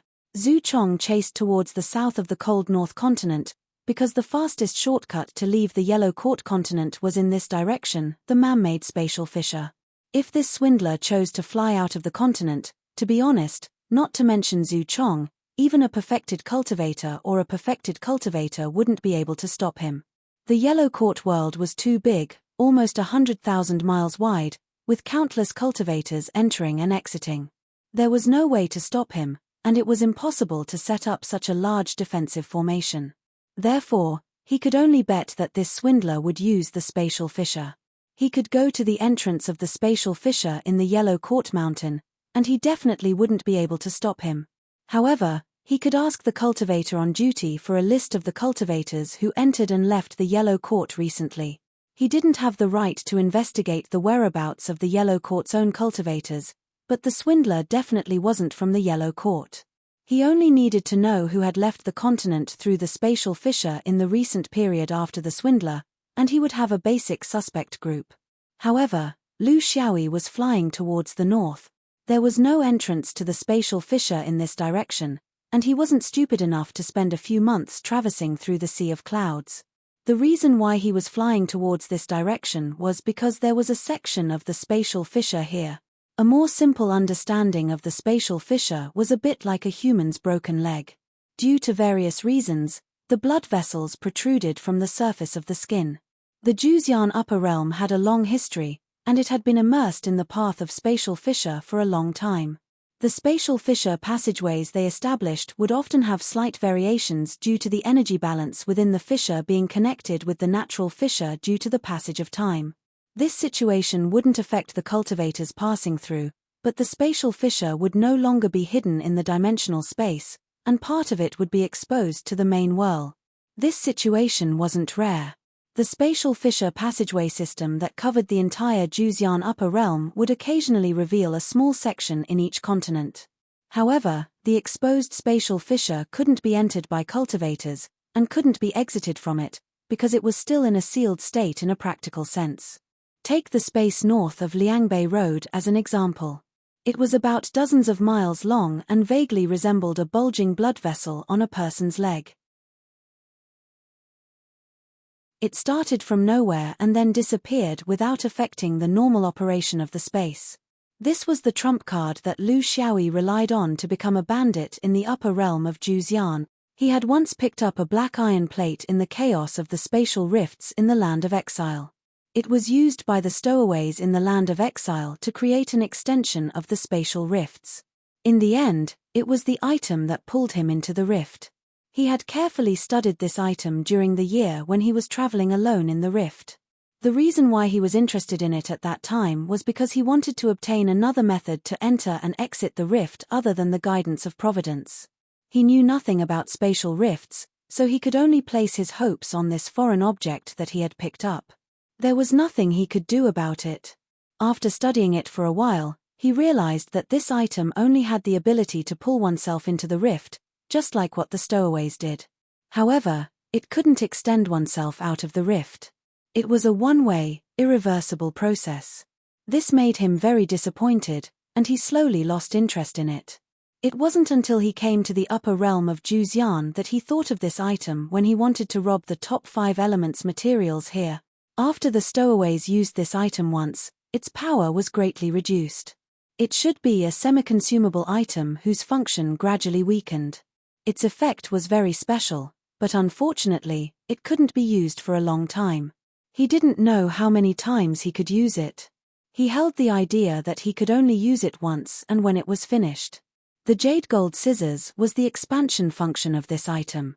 When there was an external force, it wouldn't compete with other items in terms of sharpness. It would directly bring it into its alternate space until its energy was exhausted. This time wouldn't be long, so Lu Xiaoyi had to leave as soon as possible. Otherwise, the space wouldn't be able to control this treasure. As soon as it returned to the main world, Zhu Chong would immediately react. Therefore, he turned around and ran. After getting rid of the victim's family, he went straight to the spatial rift. He wanted to safely release the treasure and completely refine it. Closely following the spatial rift, he took out the black iron plate again. As his magical power surged, the black iron plate penetrated into the two-dimensional space of the spatial rift. Following that, the rift expanded and wrapped Lu Xiaoyi in it. After a while, the expansion quickly disappeared, but the person who was wrapped in it didn't appear again. The ability of the black iron plate, when in the spatial rift of the Land of Exile, could expand the spatial rift to more than 100 miles. But now, it could only expand to less than 100 feet. But it didn't matter. For Lu Xiaoyi, who couldn't wait to hug the spatial rift, even if it only expanded to 10 feet, it would be enough to wrap around here. In the spatial rift, Lu Xiaoyi found that familiar feeling again. But now was not the time for him to relax. Beside him, there was still a pair of jade gold scissors rampaging. But even if it was extremely sharp and could cut through all material objects, it couldn't do anything to the illusory two-dimensional space barrier. The connection between the jade gold scissors and its master had been broken. Now, it was like a babbling child who couldn't find anyone to rely on. Every kind of weapon had a stage in the process of becoming a spirit, including swords, the nurturing stage, the familiarization stage, the instinctive stage, and the spiritual wisdom stage. The spiritual wisdom stage of a flying sword was the sword spirit, and the spiritual wisdom stage of a magic weapon was the weapon spirit. The material of the jade gold scissors was very high, but its shortcoming was that it had not been refined for long. Now, it was still in the familiarization stage. The master could release it to fight enemies, and could also control it freely, but it had yet to develop its own consciousness. Its current collision was purely instinctive, relying on the residual consciousness of the master on the scissors. It only needed a certain amount of time before it would naturally dissipate and become a dead object. The length of time was determined by the strength of the master's spiritual power. So, the best way to deal with it was to constantly provoke it, and let it attack on its own, increasing the consumption of the remaining spiritual power on the scissors. Lu Xiaoyi didn't have to worry about the scissors hurting him. Without the support of a cultivator's magical power, the scissors' attacks were as slow as a snail's. Under his provocation, the jade gold scissors vainly chased after the enemy, and its residual spiritual power rapidly decreased. In the end, it was caught by Lu Xiaoyi and became a completely dead object. It was good that it was a dead object. It would save him the endless trouble of refining it, and it wouldn't make him feel guilty for killing a living thing. It was very difficult for a living thing, especially a weapon that had developed spiritual wisdom, and it needed to be cherished. Fortunately, Zhu Chong didn't spend too much time on it, so it saved the robber a lot of psychological obstacles. It was also fate.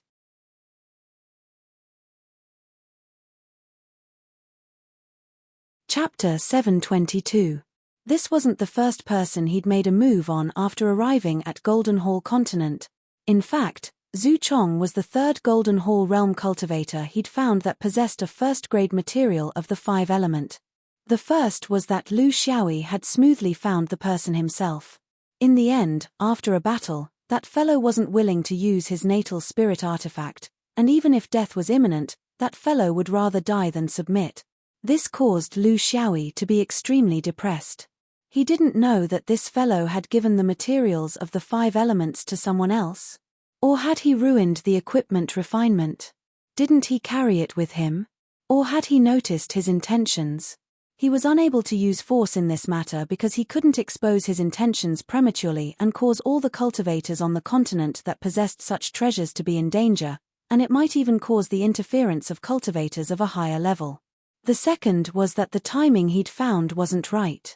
Zhu Chong had a group of friends that were guests in the abode, and as soon as he made a move outside, a group of Jindan would surround him. If it wasn't for him running swiftly, it would really be difficult to say what would happen later. He'd come to be a bandit and not an assassin, and he belonged to the nature of playing around. The moment he saw the situation wasn't good, he'd immediately flee. It was precisely because he'd stayed in Golden Hall Continent for a long time that he'd coincidentally obtained some information about North Liangdao from the Merchant Association's system, and that was why he'd had this experience. The 2 times that he was relatively confident in had failed, yet this one that was ranked at the end had instead succeeded. The affairs of the world were difficult to predict, and it could be seen from this. It was impossible to fuse the materials within a spatial rift, as the environment here wasn't right. Moreover, there were always cultivators that passed by. The spatial rift he'd expanded into now was a man-made spatial rift created by a great cultivator from the Juzian dimension. Comparatively speaking, it was much more stable and had guidance. Since he was able to enter, then he would surely be able to leave.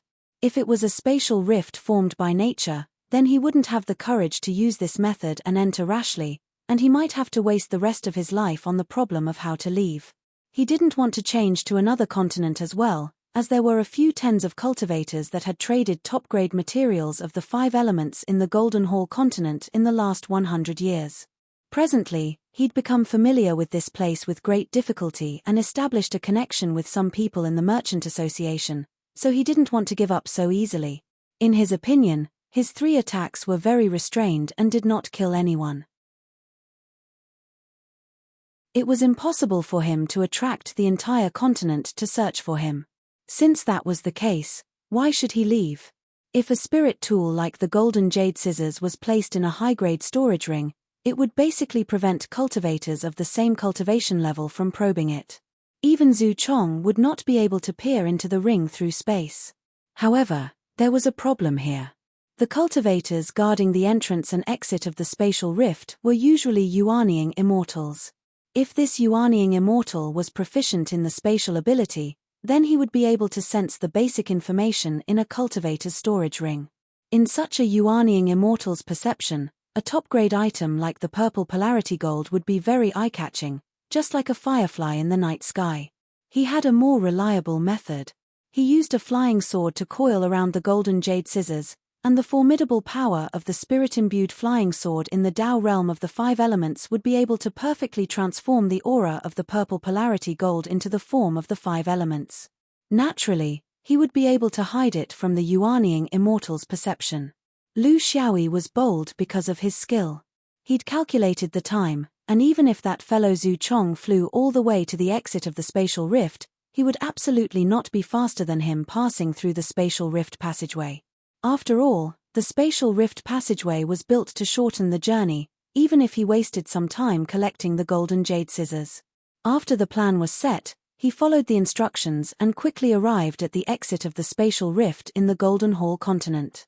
When he stepped out of the spatial rift, the two Yuaniing immortals were still guarding it. This time, he reported his real name, Single Ear, his real origin, Carefree Wandering, and his real purpose, to search for fortune in his travels. He was a cautious person. He'd used a fake identity the first time he entered, and if he used a fake identity the second time, it would be very difficult for him to hide from the attention of those who were observant. Never underestimate an upper realm cultivator. This was his principle of doing things. There was nothing to be suspicious about. Cultivators like him were as numerous as the hairs on an ox at the exit of the spatial rift. Those who came from the other divine mountains, those who came from the 3,000 unorthodox sects, and the cultivators from the Golden Hall continent had made this place the busiest port in the entire continent. Everything had a plan. Lu Xiaoyi had long since opened up an immortal's cave in a famous mountain that wasn't remote. The Defy Immortal's Cave was set up with a simple spell formation that indicated the identity of the owner. In the upper realm of Juzian, it was very common for people to settle down with each other, as long as you didn't spread your Tao teachings in other people's territories, especially among the 9 great sects. The Golden Hall continent was almost 50,000 kilometers away, and no one was capable of thoroughly investigating every single immortal's cave and what every single cultivator was doing. Even immortals were unable to do so. Here, he'd use his magic energy to slowly refine the jade gold scissors, and with the assistance of the Ju City sword spirit, he'd refine the violet extreme gold before fusing the violet extreme gold into the Ju City flying sword. After this, a top-rate metal element flying sword would be completed. Not only was it pitilessly sharp, the metal element energy within it was pure. A flying sword like this was sufficient for him to use for a very long time, and even if he arrived at the Yuaniing continent, it wouldn't fall behind. On the long path of cultivation, he didn't need to waste his mind and energy on the troublesome aspect of materials. This process took him a year. During this year, he'd frequently loitered around the surrounding human cities, and he'd even made acquaintances with the Golden Hall realm cultivators that guarded this area. Everything he did was exactly the same as a normal traveling cultivator. On this day, the flying sword fused with the violet extreme gold had attained mastery. With a command in his heart, the Ju City sword flew out from the top of his head. It possessed an extremely sharp quality, yet it didn't have a sword howl, and it pierced through mountains and struck rocks as if it was paper. At this moment, Lu Xiaoyi could be considered to have understood the sharpness of a metal element flying sword, and exactly how sharp it were. It was in the size of the sword tip. A treasured sword in the mortal world, a sword was a sword. No matter how sharp the sword tip was sharpened, when carefully measured and magnified, a value could still be obtained. A cultivator's flying sword had already broken away from the measurement of a sword as a whole. According to the understanding of physics from later generations, the sword tip had already attained the molecular level. In other words, so long as an obstacle had a gap that was larger than the molecular level, the flying sword would be able to pass through it. But molecules were divided into sizes as well. Different materials had different molecular structures formed from them. Amongst the metal element materials of the 5 elements, the violet extreme gold had the smallest molecular structure, so before it, practically any object would be riddled with holes. So long as the molecules on the sword tip were able to enter, then relying on the cutting force supported by formidable magic energy and the extraordinary hardness of the violet extreme gold molecules, breaking through the defense would be a matter of course. This was the first of his 5-element flying swords, and it was worth remembering, cultivating the sword for over 300 years, he'd already gradually formed his own cognitive system in the sword Tao. As far as he was concerned, the Tao realm was divided into the real and the illusory. Perhaps on the innate grand Tao, there were even more illusory than real. Not to mention far away, just talking about his 5-element and star system, one was real and the other was illusory. For real, one naturally had to put effort into materials, such as his current pursuit towards the 5-element materials. For illusory, there was completely no need. What was important in the star system was the cultivator's utilization of the energy of the stars, and the flying sword didn't necessarily have to be stellar gold, sunstone, falling star, and so on. So, even if it was a 5-element flying sword, there shouldn't be any obstruction when executing the stellar sword formation. What was important was the person.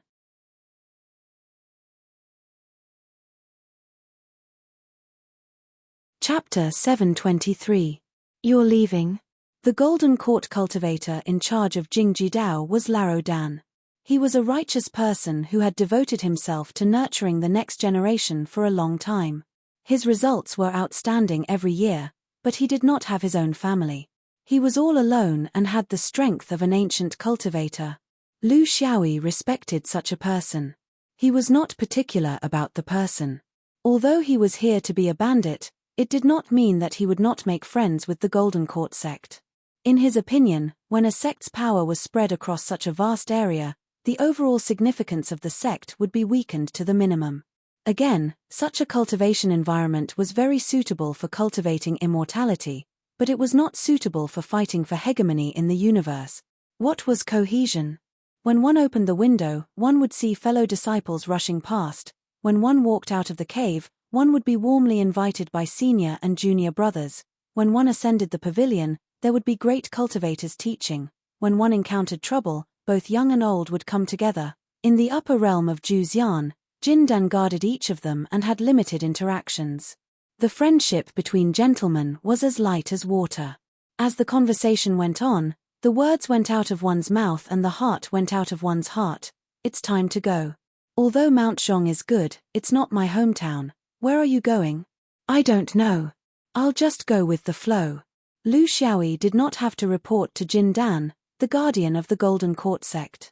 Greeting him was polite and leaving without saying goodbye was unrestrained. However, those who had ulterior motives would generally behave more politely to prove their magnanimity and selflessness. I see. When I was young, I also traveled to various continents. Like you, I can't stay idle. I shouldn't stay idle either. If one day you want to stay in one place, it means that you're old. Laro Dan sighed.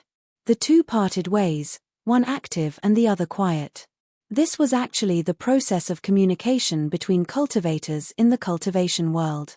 Laro Dan would not entrust anything to him, and Lu Xiaoyi would not discover any shocking secrets from Laro Dan. Plain and simple was the main tone in the cultivation world, just like the history of the upper realm of Juzian. However, not every cultivator was like old Dan, who was willing to be ordinary and live a peaceful life. In the cultivation world, just like how there were still cultivators who cultivated their moral character in the 5-ring zones where there were fierce battles, in the upper realm of Juzian, there was also a group of people who were unwilling to be lonely under the overall peaceful situation. Yellow Hall Mountain was an inconspicuous 3-story building, and there were cultivators frequently entering and leaving. This was the place that was the most lively in the Yellow Hall continent, and one could enter and leave according to one's interest. It was known as the small front court to the outside world, and it was a place in the entire Yellow Hall continent that was responsible for the safety of the continent, the maintenance of order, the maintenance of stability, and the suppression of dissidents. In fact, every continent had such a palace. It was just that it was not as conspicuous to outsiders. They were all great forces with a long history. On the surface, they looked like immortals and had a noble demeanor. However, this was just a facade. If any orthodoxy wanted to survive, there would definitely be a group of people who would do the dirty work. The scope of their attacks was also very wide. Theft, illegal immigration, murder, sexual sacrifice, evil cults, and so on. In an ancient world, there would definitely be no lack of ancient occupations. The more glorious it looked on the surface, the more dirty it was behind the scenes. This was the human race, and it was a matter of two sides of the same coin.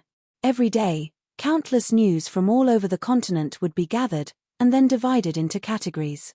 There would be people in charge of sorting out the main and secondary matters, and the degree of threat to the Yellow Hall continent. Then, they would use this to decide the countermeasures and the level of handling. Such a large continent had a terrifying amount of information. If it wasn't for the fact that the brains of cultivators were already different from ordinary people, they would probably be unable to handle such a large amount of work. The cultivators that were willing to come here were all cultivators that weren't willing to go to various parts of the continent to guard an area and nurture new people. They were cultivators that were more hot-blooded, had more pursuits, and were more willing to do some complicated and difficult dangerous work for the sect. Most of them were comparatively younger, filled with enthusiasm, and possessed strength that was comparatively more outstanding. Even if they wanted to do the dirty work, not everyone was able to do it. If they didn't have some ability, they were afraid that they would fall into a dirty pit and make a fool of themselves. The matters of the continent were decided by the Jindan, and this principle would not change. It was the same for the Yellow Hall continent, the same for Xiao Yaroyu, and the entire Juxian Upper Realm. Even further, it was the same for the Blue Sky continent and the Five Rings continent. It was a very normal choice. When cultivators were able to roam the void, who would still pay attention to such trivial matters in the upper realm? In a room on the second floor, it was simple and exquisite. A figure sat facing the window. The scenery outside the window was picturesque, and the scenery inside the window was picturesque. Enna's curves, and her long black hair was simply tied up. Just from looking at her back, it would arouse endless desire in people. They wanted to see just what kind of devastatingly beautiful woman she was. The woman was very busy, and this room was obviously not a private boudoir. Just the stone table that was a few feet wide showed the heavy tone of this place, and it seemed to be somewhat incompatible with the beauty beside the stone table. There were piles of jade slips on the stone table. Every time the woman picked up a jade slip, she would sweep it with her divine sense and make an initial judgment of the contents of the jade slip. After that, they would be placed into a simple rack at the side. Most of them would be classified as useless and would be destroyed after being stored for over a year. After all, these things actually took up a lot of space. A small portion of them would be classified as pending. In other words, they were temporarily unable to make an accurate judgment, and they would be stored for 10 years. The highest standard was handling an emergency, but in the Yellow Hall continent, it was rare for there to be a single emergency in a year. Instead, there were many matters that needed to be handled, and the cultivators below would be arranged to head to various places according to the priority. This was the information sorting center of the Yellow Hall continent. It received the reports, monthly reports, annual reports, or daily reports of sudden incidents from the various cultivators on guard in the entire Yellow Hall continent. All sorts of information of various sizes were gathered here, and the threat level was divided before appropriate decisions were made. What was something that the local cultivators on guard had the authority to deal with? What was something that the cultivators on guard in the Shenyuan continent carried out jointly? What was something that required the small vestibule to dispatch a specialized jindan? Once a world had existed for a long time, its orthodoxy would be stable, and its rule would be unified, so there would naturally be a place like this. To the Jindan, it was indeed a principle to deal with its own troubles. But there were some troubles that didn't require the Yellow Hall Mountain to deal with for the personal affairs of the Jindan continent. How could such a large continent not have a place that coordinated the overall situation? But the Huangting Taoism wouldn't admit the existence of this place, even if it really did exist. So it only had a name, and the front mountain of the Yellow Hall Mountain was referred to as the Small Vestibule. Time silently flowed by, and the monotonous work didn't cause that beautiful figure to slack off in the slightest. Even if this kind of dullness wasn't something that every cultivator could endure, and it wasn't beneficial to their cultivation, but some people were different. A woman that was focused was also exceptionally beautiful. A delicate and charming head stuck out from behind the door. This was another kind of beauty, and there was only one word that could describe this face: fairy. Big Sister Bing, let's go admire the flowers at the back of the mountain.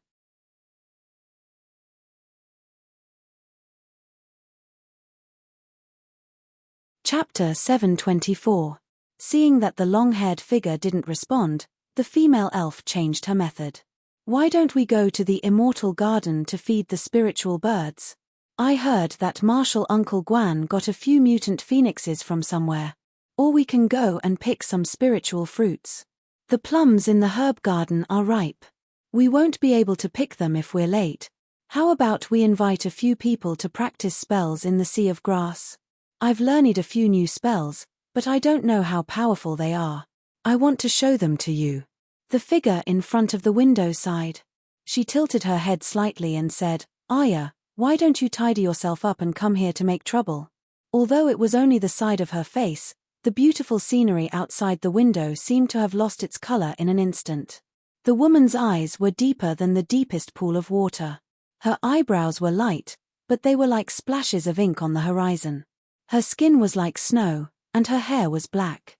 Her smile and anger seemed to show the changes of the 4 seasons. Xia Bingji was the most outstanding figure among the Huangting Taoism's Kuan cultivators. Not only was she otherworldly beautiful, but she also had great strength and wisdom. More importantly, she had a Daoist heart that could withstand loneliness and serve the sect wholeheartedly. The heavenly Tao gave her the most beautiful things without holding anything back. Among the cultivators in the small front yard, countless cultivators came here purely for her. They didn't dare to profane her in the slightest. They just wanted to win her smile through their own effort. Aya pouted. She was hundreds of years old, but she still acted like a little girl. She didn't know if she was really naive or pretending to be young. It was good that she had this mentality. It was better to pretend to be young than to pretend to be a robber. What's there to tidy up? It's all those trivial things every day. I'm so annoyed. It would be good if there was something important to do, but she just had to use these trivial things to fool us and shirk all her responsibilities. Yin Ya was also an outstanding Kuan cultivator in the Huangting Taoism, Jindan. She was excellent in all aspects. She might not be as good as Xia Bingji, the goddess of the Yellow Court, but she was at the top of the Kuan cultivators. She had a strong background, and her family was powerful. The Yin family's patriarch was a high-level true monarch, so she had been raised like a princess since she was young. However, she was also very capable. She had a strong family background, potential, and hard work. This made it impossible for others to live. Her complaint was not unreasonable. In fact, a precise and accurate system depended on the efforts of the entire system from top to bottom. The guarding monks had their own judgment and decisions. The small vestibule was carefully guarded, which was the best way to operate. Unfortunately, not everyone thought so. For the guarding monks who were released, because the Yellow Court sect had a stricter evaluation method, the punishment for those who did not report and deceived their superiors and subordinates was very severe. Therefore, the guarding monks slowly developed the habit of reporting everything to the sect, regardless of whether it was a big or small matter. Their responsibilities were completely shirked. The small vestibule's burden was getting heavier and heavier, and the number of people was increasing.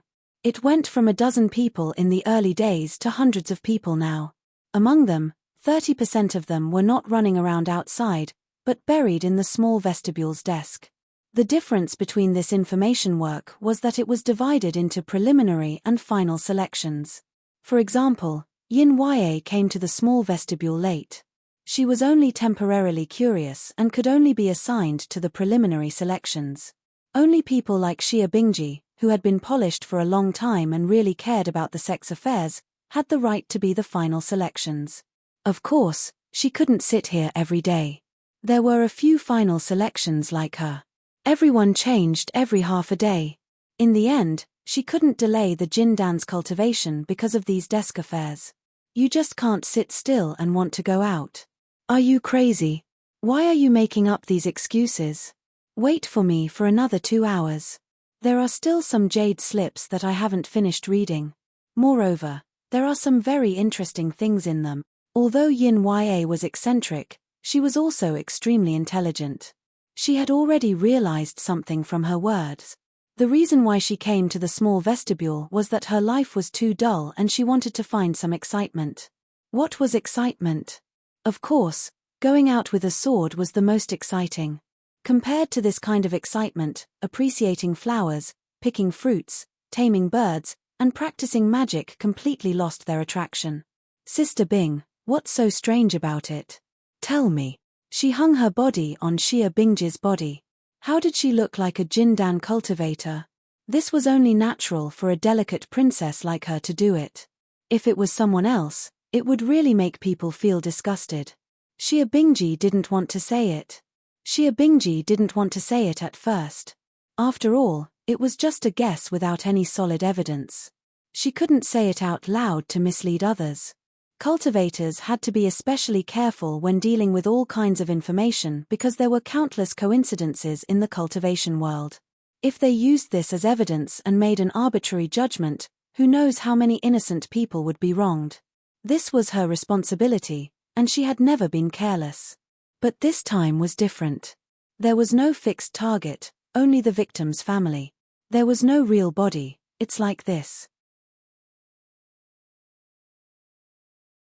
According to the information I received, amongst the countless vicious attacks that have occurred in the last 3 years, there are over 10 incidents that targeted the Golden Core Realm cultivators that were guarding our Golden Hall Realm cultivators.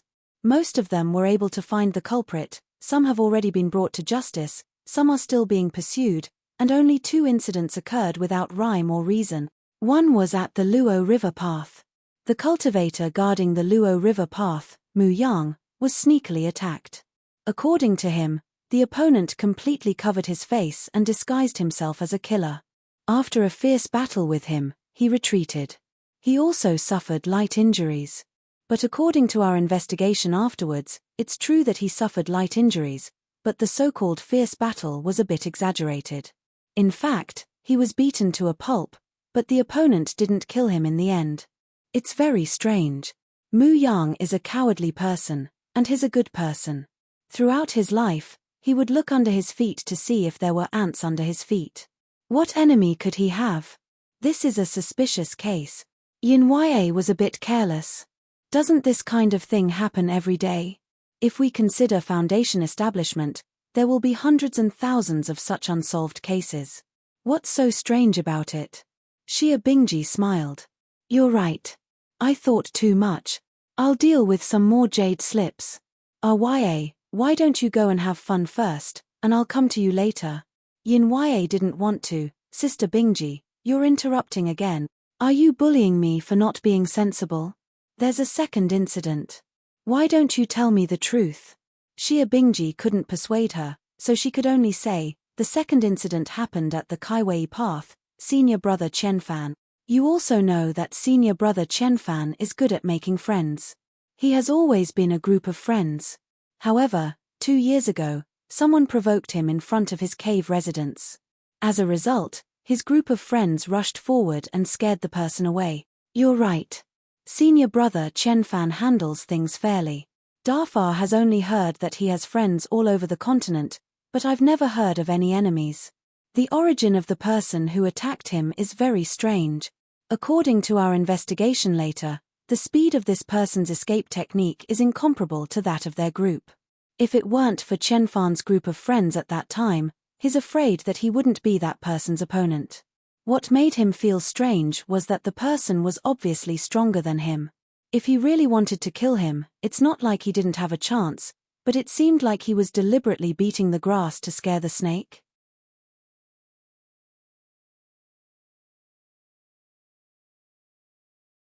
Chapter 725.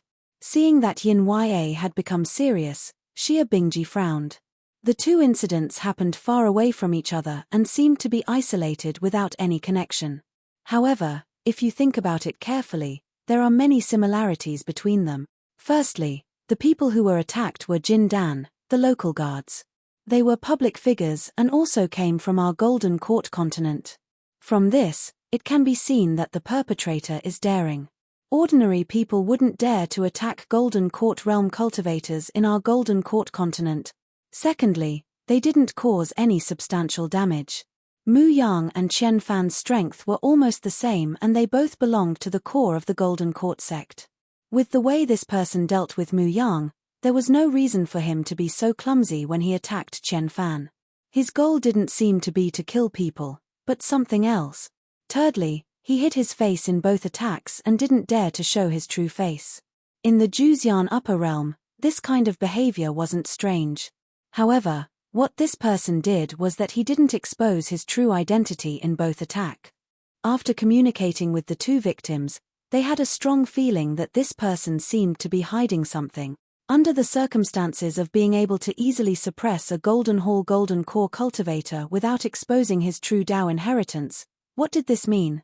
This means that his strength might be beyond our imagination. However, Yin Ye had a different opinion.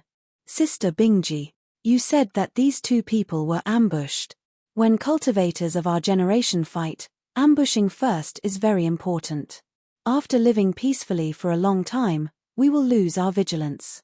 Once we fall into a trap, it will be very difficult to turn the tables. I feel that we are scaring ourselves by thinking that this person's strength is extremely high, right? Many of the cultivators that our Golden Court sect sent to guard various places are not good at fighting, but mainly focused on education. It's not strange that they are at a disadvantage. If it was a cultivator from our small vestibule, do you think he could easily gain the upper hand, Sister Bingji? When Yin Ye started to think, she was still very insightful. Xia Bingji nodded. Ye is right. We are all Jin Dan, but there is a huge difference in our strength. Just in terms of fighting, those who specialize in fighting and those who are knowledgeable in other techniques are not on the same level. Therefore, I put these two things aside for 2 or 3 years and still couldn't come up with an idea, but in the past few days, when I was talking to someone about the way of artifacts on the continent, I suddenly realized that I had missed a very important question. Yin Ye laughed. Sister Bing, your memory is really good. 2 to 3 years ago, new situations keep popping up every day. To think that you still remember. If it was me, I would have forgotten about it long ago. Anyway, no one died, so why keep thinking about it? Xia Bingji smiled. I'm used to it. The Yellow Court continent looks peaceful on the surface, but there are actually countless ghosts in the dark. Speaking of artifacts, I suddenly realized that Mu Yang and Qian Fan had something in common. In the past 100 years, both of them had obtained top-grade materials of the 5 elements through their own wealth and the help of their sects. Then, they fused those materials into their own spirit artifact. I was thinking, was this a pure coincidence? Or some kind of inevitability? As soon as Xia Bingji finished speaking, Yin Ye fell into silence. Her eyes were blurred as if she had thought of something. Xia Bingji was very sensitive. She immediately realized that her sister might know something that she didn't know. Aya, I told you everything I know, but you didn't tell me what you got. Yin Ye came back to her senses and hugged her arm. She said with a smile, I do know something, and it might be the key evidence. But Sister Bing has to agree to 2 conditions, otherwise, I won't dare to say it. Xia Bingji was helpless and could only agree. Just say it. Don't mention conditions. It's too estranged. Yin Ye raised her fingers. The first condition is that because it involves privacy, I can't report it to the sect. Otherwise, they will say that I'm too talkative and will complain. Xia Bingji nodded. When one's power grew, there would be all kinds of situations. Especially when it came to some powerful families in the sect, there would always be things that were hidden. Yin Ye was a member of the circle of second-generation cultivators, so it wasn't strange that she knew some of the inner secrets of the sect. Yin Ye continued, once it's confirmed that the small front court has the intention to attack, you must count me in. In any case, I'm a meritorious person. You can't just leave me aside and enjoy yourself. Xia Bingji laughed. Nonsense. What's enjoying yourself? That's going out of the mountain to investigate and arrest people. It's hard and dangerous. Do you think it's like going on a field trip in the sect? All right, I promise you. If I'm the leader, I'll definitely bring you along. She didn't want to get involved in the family's dirty affairs. With her IQ and EQ, she knew that this puddle of water was too muddy. Once she got involved, she couldn't wash it away. She wasn't Yin Ya, who had the support of a supreme elder. As for whether to bring this girl along or not, it would depend on the specific development of the situation. She might not necessarily be the one going out to carry out the mission. It still needed the joint approval of the senior Jindan members of the small front court. Yin Ya was a little mysterious. She said with a smile, "Sister Bing, you know that there are always some rumors circulating in the family. Some scandals can't be hidden. It's just that they usually don't spread it out. You know the Zhu family, right? They have a very strong crafting method sect. They have a very famous playboy in the Jindan level called Zhu Chong. Do you have any impression of him? He made a mistake decades ago and was demoted by the sect to guard Liangbei Road. He's been there for more than 20 years. Every year, he's scratching his head over the cultivation quota. This year is his 3rd decade. If he still can't cultivate a Jindan, you know the punishment of the sect. I'm afraid he'll have to guard Liangbei Road for another 30 years. The guards of our yellow courtyard are often suspected of secretly buying and selling disciples. The sect knows that this is a scandal, but they turn a blind eye to it. This Zhu Chong had no choice. His thoughts weren't right to begin with, so he naturally thought of this method. Thus, through the Chamber of Commerce, he bribed a new Jindan called Qin Shou to be the result of his 10 years of cultivation. But who knew that this Qin Shou would come to Liegi Mountain a year ago and use some flowery words to trick Zhu Chong into taking out his natal spiritual artifact, the jade gold scissors, to show off to others. In the end, Qin Shou used some unknown method and took away the jade gold scissors. Then, he fled into the distance and disappeared without a trace. This matter was too embarrassing, so the Zhu family didn't report it to the sect. They could only keep their grievances to themselves and investigate in private. It seems that there hasn't been any results after a year. Sister Bing, don't you think this wastrel is funny? Xia Bingji was very sharp. RYA, are you saying that the jade gold scissors also has a first grade 5 elements material? That so-called Qin Shou isn't the real Qin Shou? Yin Ya laughed. It can't be hidden from Sister Bing. It's exactly so. The jade gold scissors has a large amount of extreme purple gold. It's the best metal element material in the world. It's the dream of every cultivator when it comes to refining spiritual artifacts. In the end, it's gone just like that. Qin Shou is a real person. He's currently in Yellow Courtyard Mountain. There's nothing wrong with him.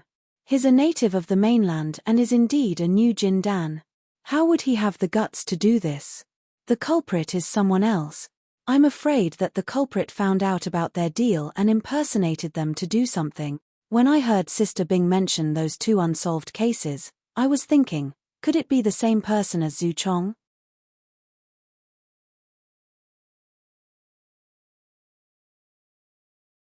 Chapter 726. Xia Bingji was very cautious. They didn't fight. Yin Ya couldn't stop laughing. No. That idiot was tricked and mocked that his jade gold scissors didn't live up to its name, so he took out an item and asked him to cut it. That idiot really fell for it and used the jade gold scissors to cut it. In the end, he cut his own treasure away. There was no fight at all, but his speed was extremely fast. It seemed to belong to the 5 elements escape technique. There was no way to catch up. Xia Bingji was completely sure. She could also guess Zhu Chong's thoughts at that time. He probably wasn't really an idiot. As a Jindan, he should at least have a basic temperament. How could he be so easily tricked? He definitely had a request. Since he wanted someone to use his identity as a new disciple, how could he not agree to a small request? It could only be said that this deceiver had completely seen through Zhu Chong, so his actions hit the nail on the head. Then it's him. In the previous 2 incidents, the attacker also used the 5 elements escape technique. In the cultivation world, Although the 5 elements escape technique is common, it's usually used as a supplementary escape technique. To truly grasp the essence of the 5 elements and make the 5 elements escape technique one's main escape technique, one needs to have a very high understanding of the 5 elements. Very few Jin Dan cultivators can do it. This also explains why this person went around stealing top-notch 5 elements materials. That's it, there's no mistake. Yin Ya was very excited. Then, let's move out. Xia Bingji glared at her. This junior sister was sometimes extremely smart. For example, when she mentioned the previous 2 incidents, she immediately thought of Zhu Chong's encounter. Sometimes, she was so childish that it was laughable. Move out? Move out to where? Who is this person? What's his origin? Appearance and characteristics? Whereabouts? Is it a group or an individual? Does he have any power or motive? We don't know anything. Yin Ya smiled bitterly. She also knew that she was too impatient. I'll go draw a portrait for him. I want to see who this person is. Drawing a portrait was also a term used in the cultivation world. It was a comprehensive sketch of a cultivator, including not only his appearance and characteristics, but also his spiritual aura, skills, spirit, and a series of other things. It was an overall description and deduction of the cultivator. Whether it was accurate or not depended on whether the information was comprehensive. In this aspect, Yin Ya was very talented. Thus, she made all kinds of preparations and gathered all kinds of information. One day later, Yin Ya was somewhat dejected as she held a jade slip. Sister Bing, there's too little information. Moreover, this person had appeared 3 times with different appearances and characteristics. Even the way his magic power was fluctuating was unpredictable. He must have planned this for a long time and deliberately did it. This portrait doesn't look alike at all. Xia Bingji also sighed. How could she not know this? He had also drawn it before, but no matter how hard he tried, he couldn't get an accurate answer. In the world of cultivation, it was actually very difficult to track down the exact information of the murderer if the murderer was deliberately hidden. But the more difficult it was, the more it aroused the persistence in her heart. Fortunately, nothing major had occurred recently, so she had plenty of time to arrange the search this time. So long as this fellow was still in Golden Hall continent, then she would surely capture him. The continent was vast. Since they couldn't find him, they would lure him out. This matter had to be done as soon as possible. Otherwise, this person might have the possibility of leaving after he succeeded. If the scope was placed in the entire Juxian upper realm, then it was no different than looking for a needle in a haystack. It was basically impossible. She had made up her mind. She was also a senior Jin Dan in the small front courtyard, and she had the authority to make the decision. She looked at Yin Ya and smiled sweetly. Ya, don't you want to participate in the search this time? I promise you. But I need to borrow something from you. Yin Ya was very excited. Borrowing something wasn't a problem for her. This was also a common characteristic of cultivators from different background. Borrow what? As long as I have it.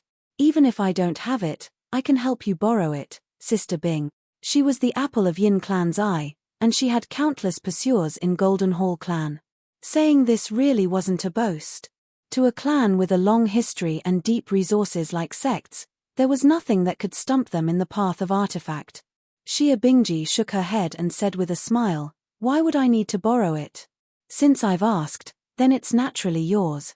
Think about it, this person has repeatedly made a move for the 5 elements materials, and Golden Hall continent is the continent with the most similar spirit treasures materials. He definitely wouldn't just take one material and leave. According to my inference, doing this kind of thing would require at least 2 or 3 harvests before he would give up and leave to another world. So my inference is that he'll definitely make another move in Golden Hall. We can't protect every cultivator that possesses a treasure. That would require a large amount of manpower, and how long would it take to protect them? Guardian Jin Dan wouldn't accept our protection out of pride, so he could only act in secret. This is completely impossible. Since it's like this, why don't we go along with his wishes and hold a treasure appraisal convention? With you, RYA, representing the Golden Hall clan, leading a wide range of cultivators that possess treasures to participate in the convention, and promise that all interested cultivators, regardless of whether they belong to Golden Hall or not, can come and participate. Yin Yae's eyes lit up. She liked this kind of grand occasion. Lively enough, exciting enough, brilliant enough. She'd also changed from an assistant to a host. Being able to participate in this kind of treasure appraisal convention and seize the opportunity to capture the 5-element bandit was something that was worth boasting about for a long time. All right, my Yin clan will take the lead. I'll contact a few more clans and reveal all the treasures. Dazzle him until he's dizzy and covets the treasures. I'm not afraid that he won't take the bait. Xia Bingji stopped her. There are a few points that you have to pay attention to. First, the treasure appraisal convention shouldn't be too close to Golden Hall Mountain. Otherwise, that fellow might have a guilty conscience and might not dare to come. Put it further away so that he'll feel at ease. Second, don't inform the Yuanying martial uncles. This is a matter of us Jindan cultivators. Many of us are already giving a lot of face to a mere Jindan bandit by supporting him. Could it be that we're afraid that he'll make a move and run away? If that's really the case, then we don't deserve to possess these treasures. Moreover, we have to guard against the possibility of him not coming after smelling the Yuanying martial uncle's presence. We only have this one chance. Once he notices something, he'll definitely run far away. Where can we find him then? Third, in for a penny, in for a pound.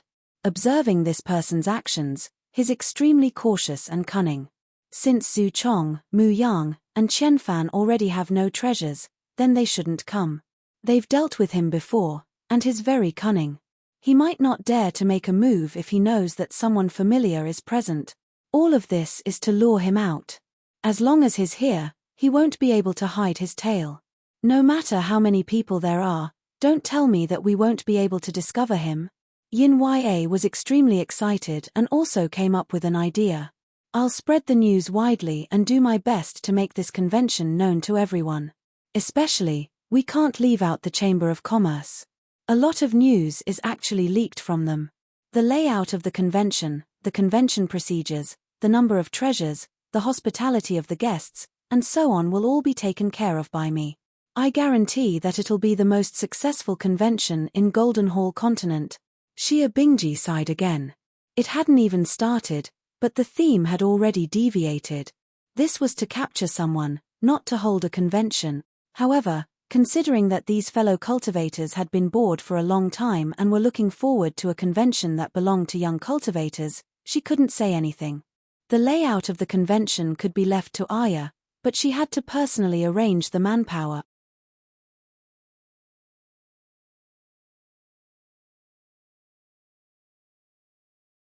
Chapter 727.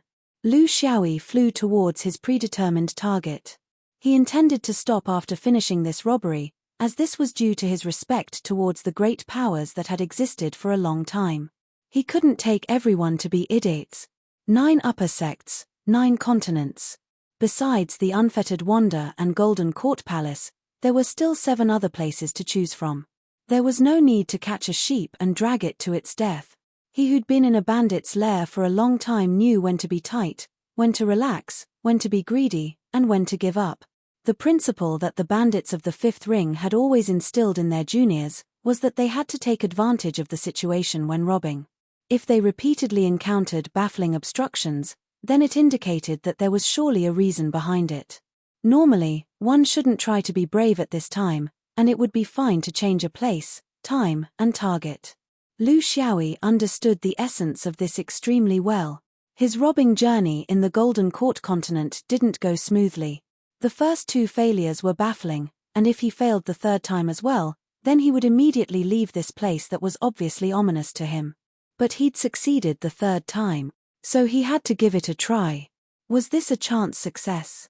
Or did his luck change? He was similarly cautious towards this target of his, and he was even more cautious. He first observed the terrain nearby the target area, then found the nearest zigzag crack, and he only started to approach the target after confirming all sorts of things. In the Golden Court continent, The cultivators that guarded this place generally rarely left their own area. Occasionally, they could leave for a short period of time, but they weren't allowed to wander outside for a long period of time. So he wasn't too worried that he wouldn't be able to find the person. But before he'd even truly come into contact with this cultivator's abode, he'd already obtained a piece of news that made him feel extremely strange when he'd inquired about the recent major events in this area. The Golden Court Guard cultivator of this area had already left, and the reason was actually because he'd been invited to participate in some continent's 100-year treasure appraisal convention. His first reaction to such a coincidence at such a timing was that it wasn't targeted at him. It was called the Treasure Appraisal Convention, yet it was actually a trap. This was the most basic intuition and judgment of a cultivator. I wanted to pay a visit to Master here, yet who knew that it would be so unfortunate that I'd come all the way here for nothing. The shop owner smiled and said, "The Treasure Appraisal Assembly is scheduled for the beginning of next month and will last for more than a month. If fellow Daoist rushes there now, you will have more than enough time to arrive before the Treasure Appraisal Assembly begins. Wouldn't it be the best of both worlds if he could pay a visit to a sage and also appreciate treasures? I can't leave because I have business to attend to, otherwise I would definitely go.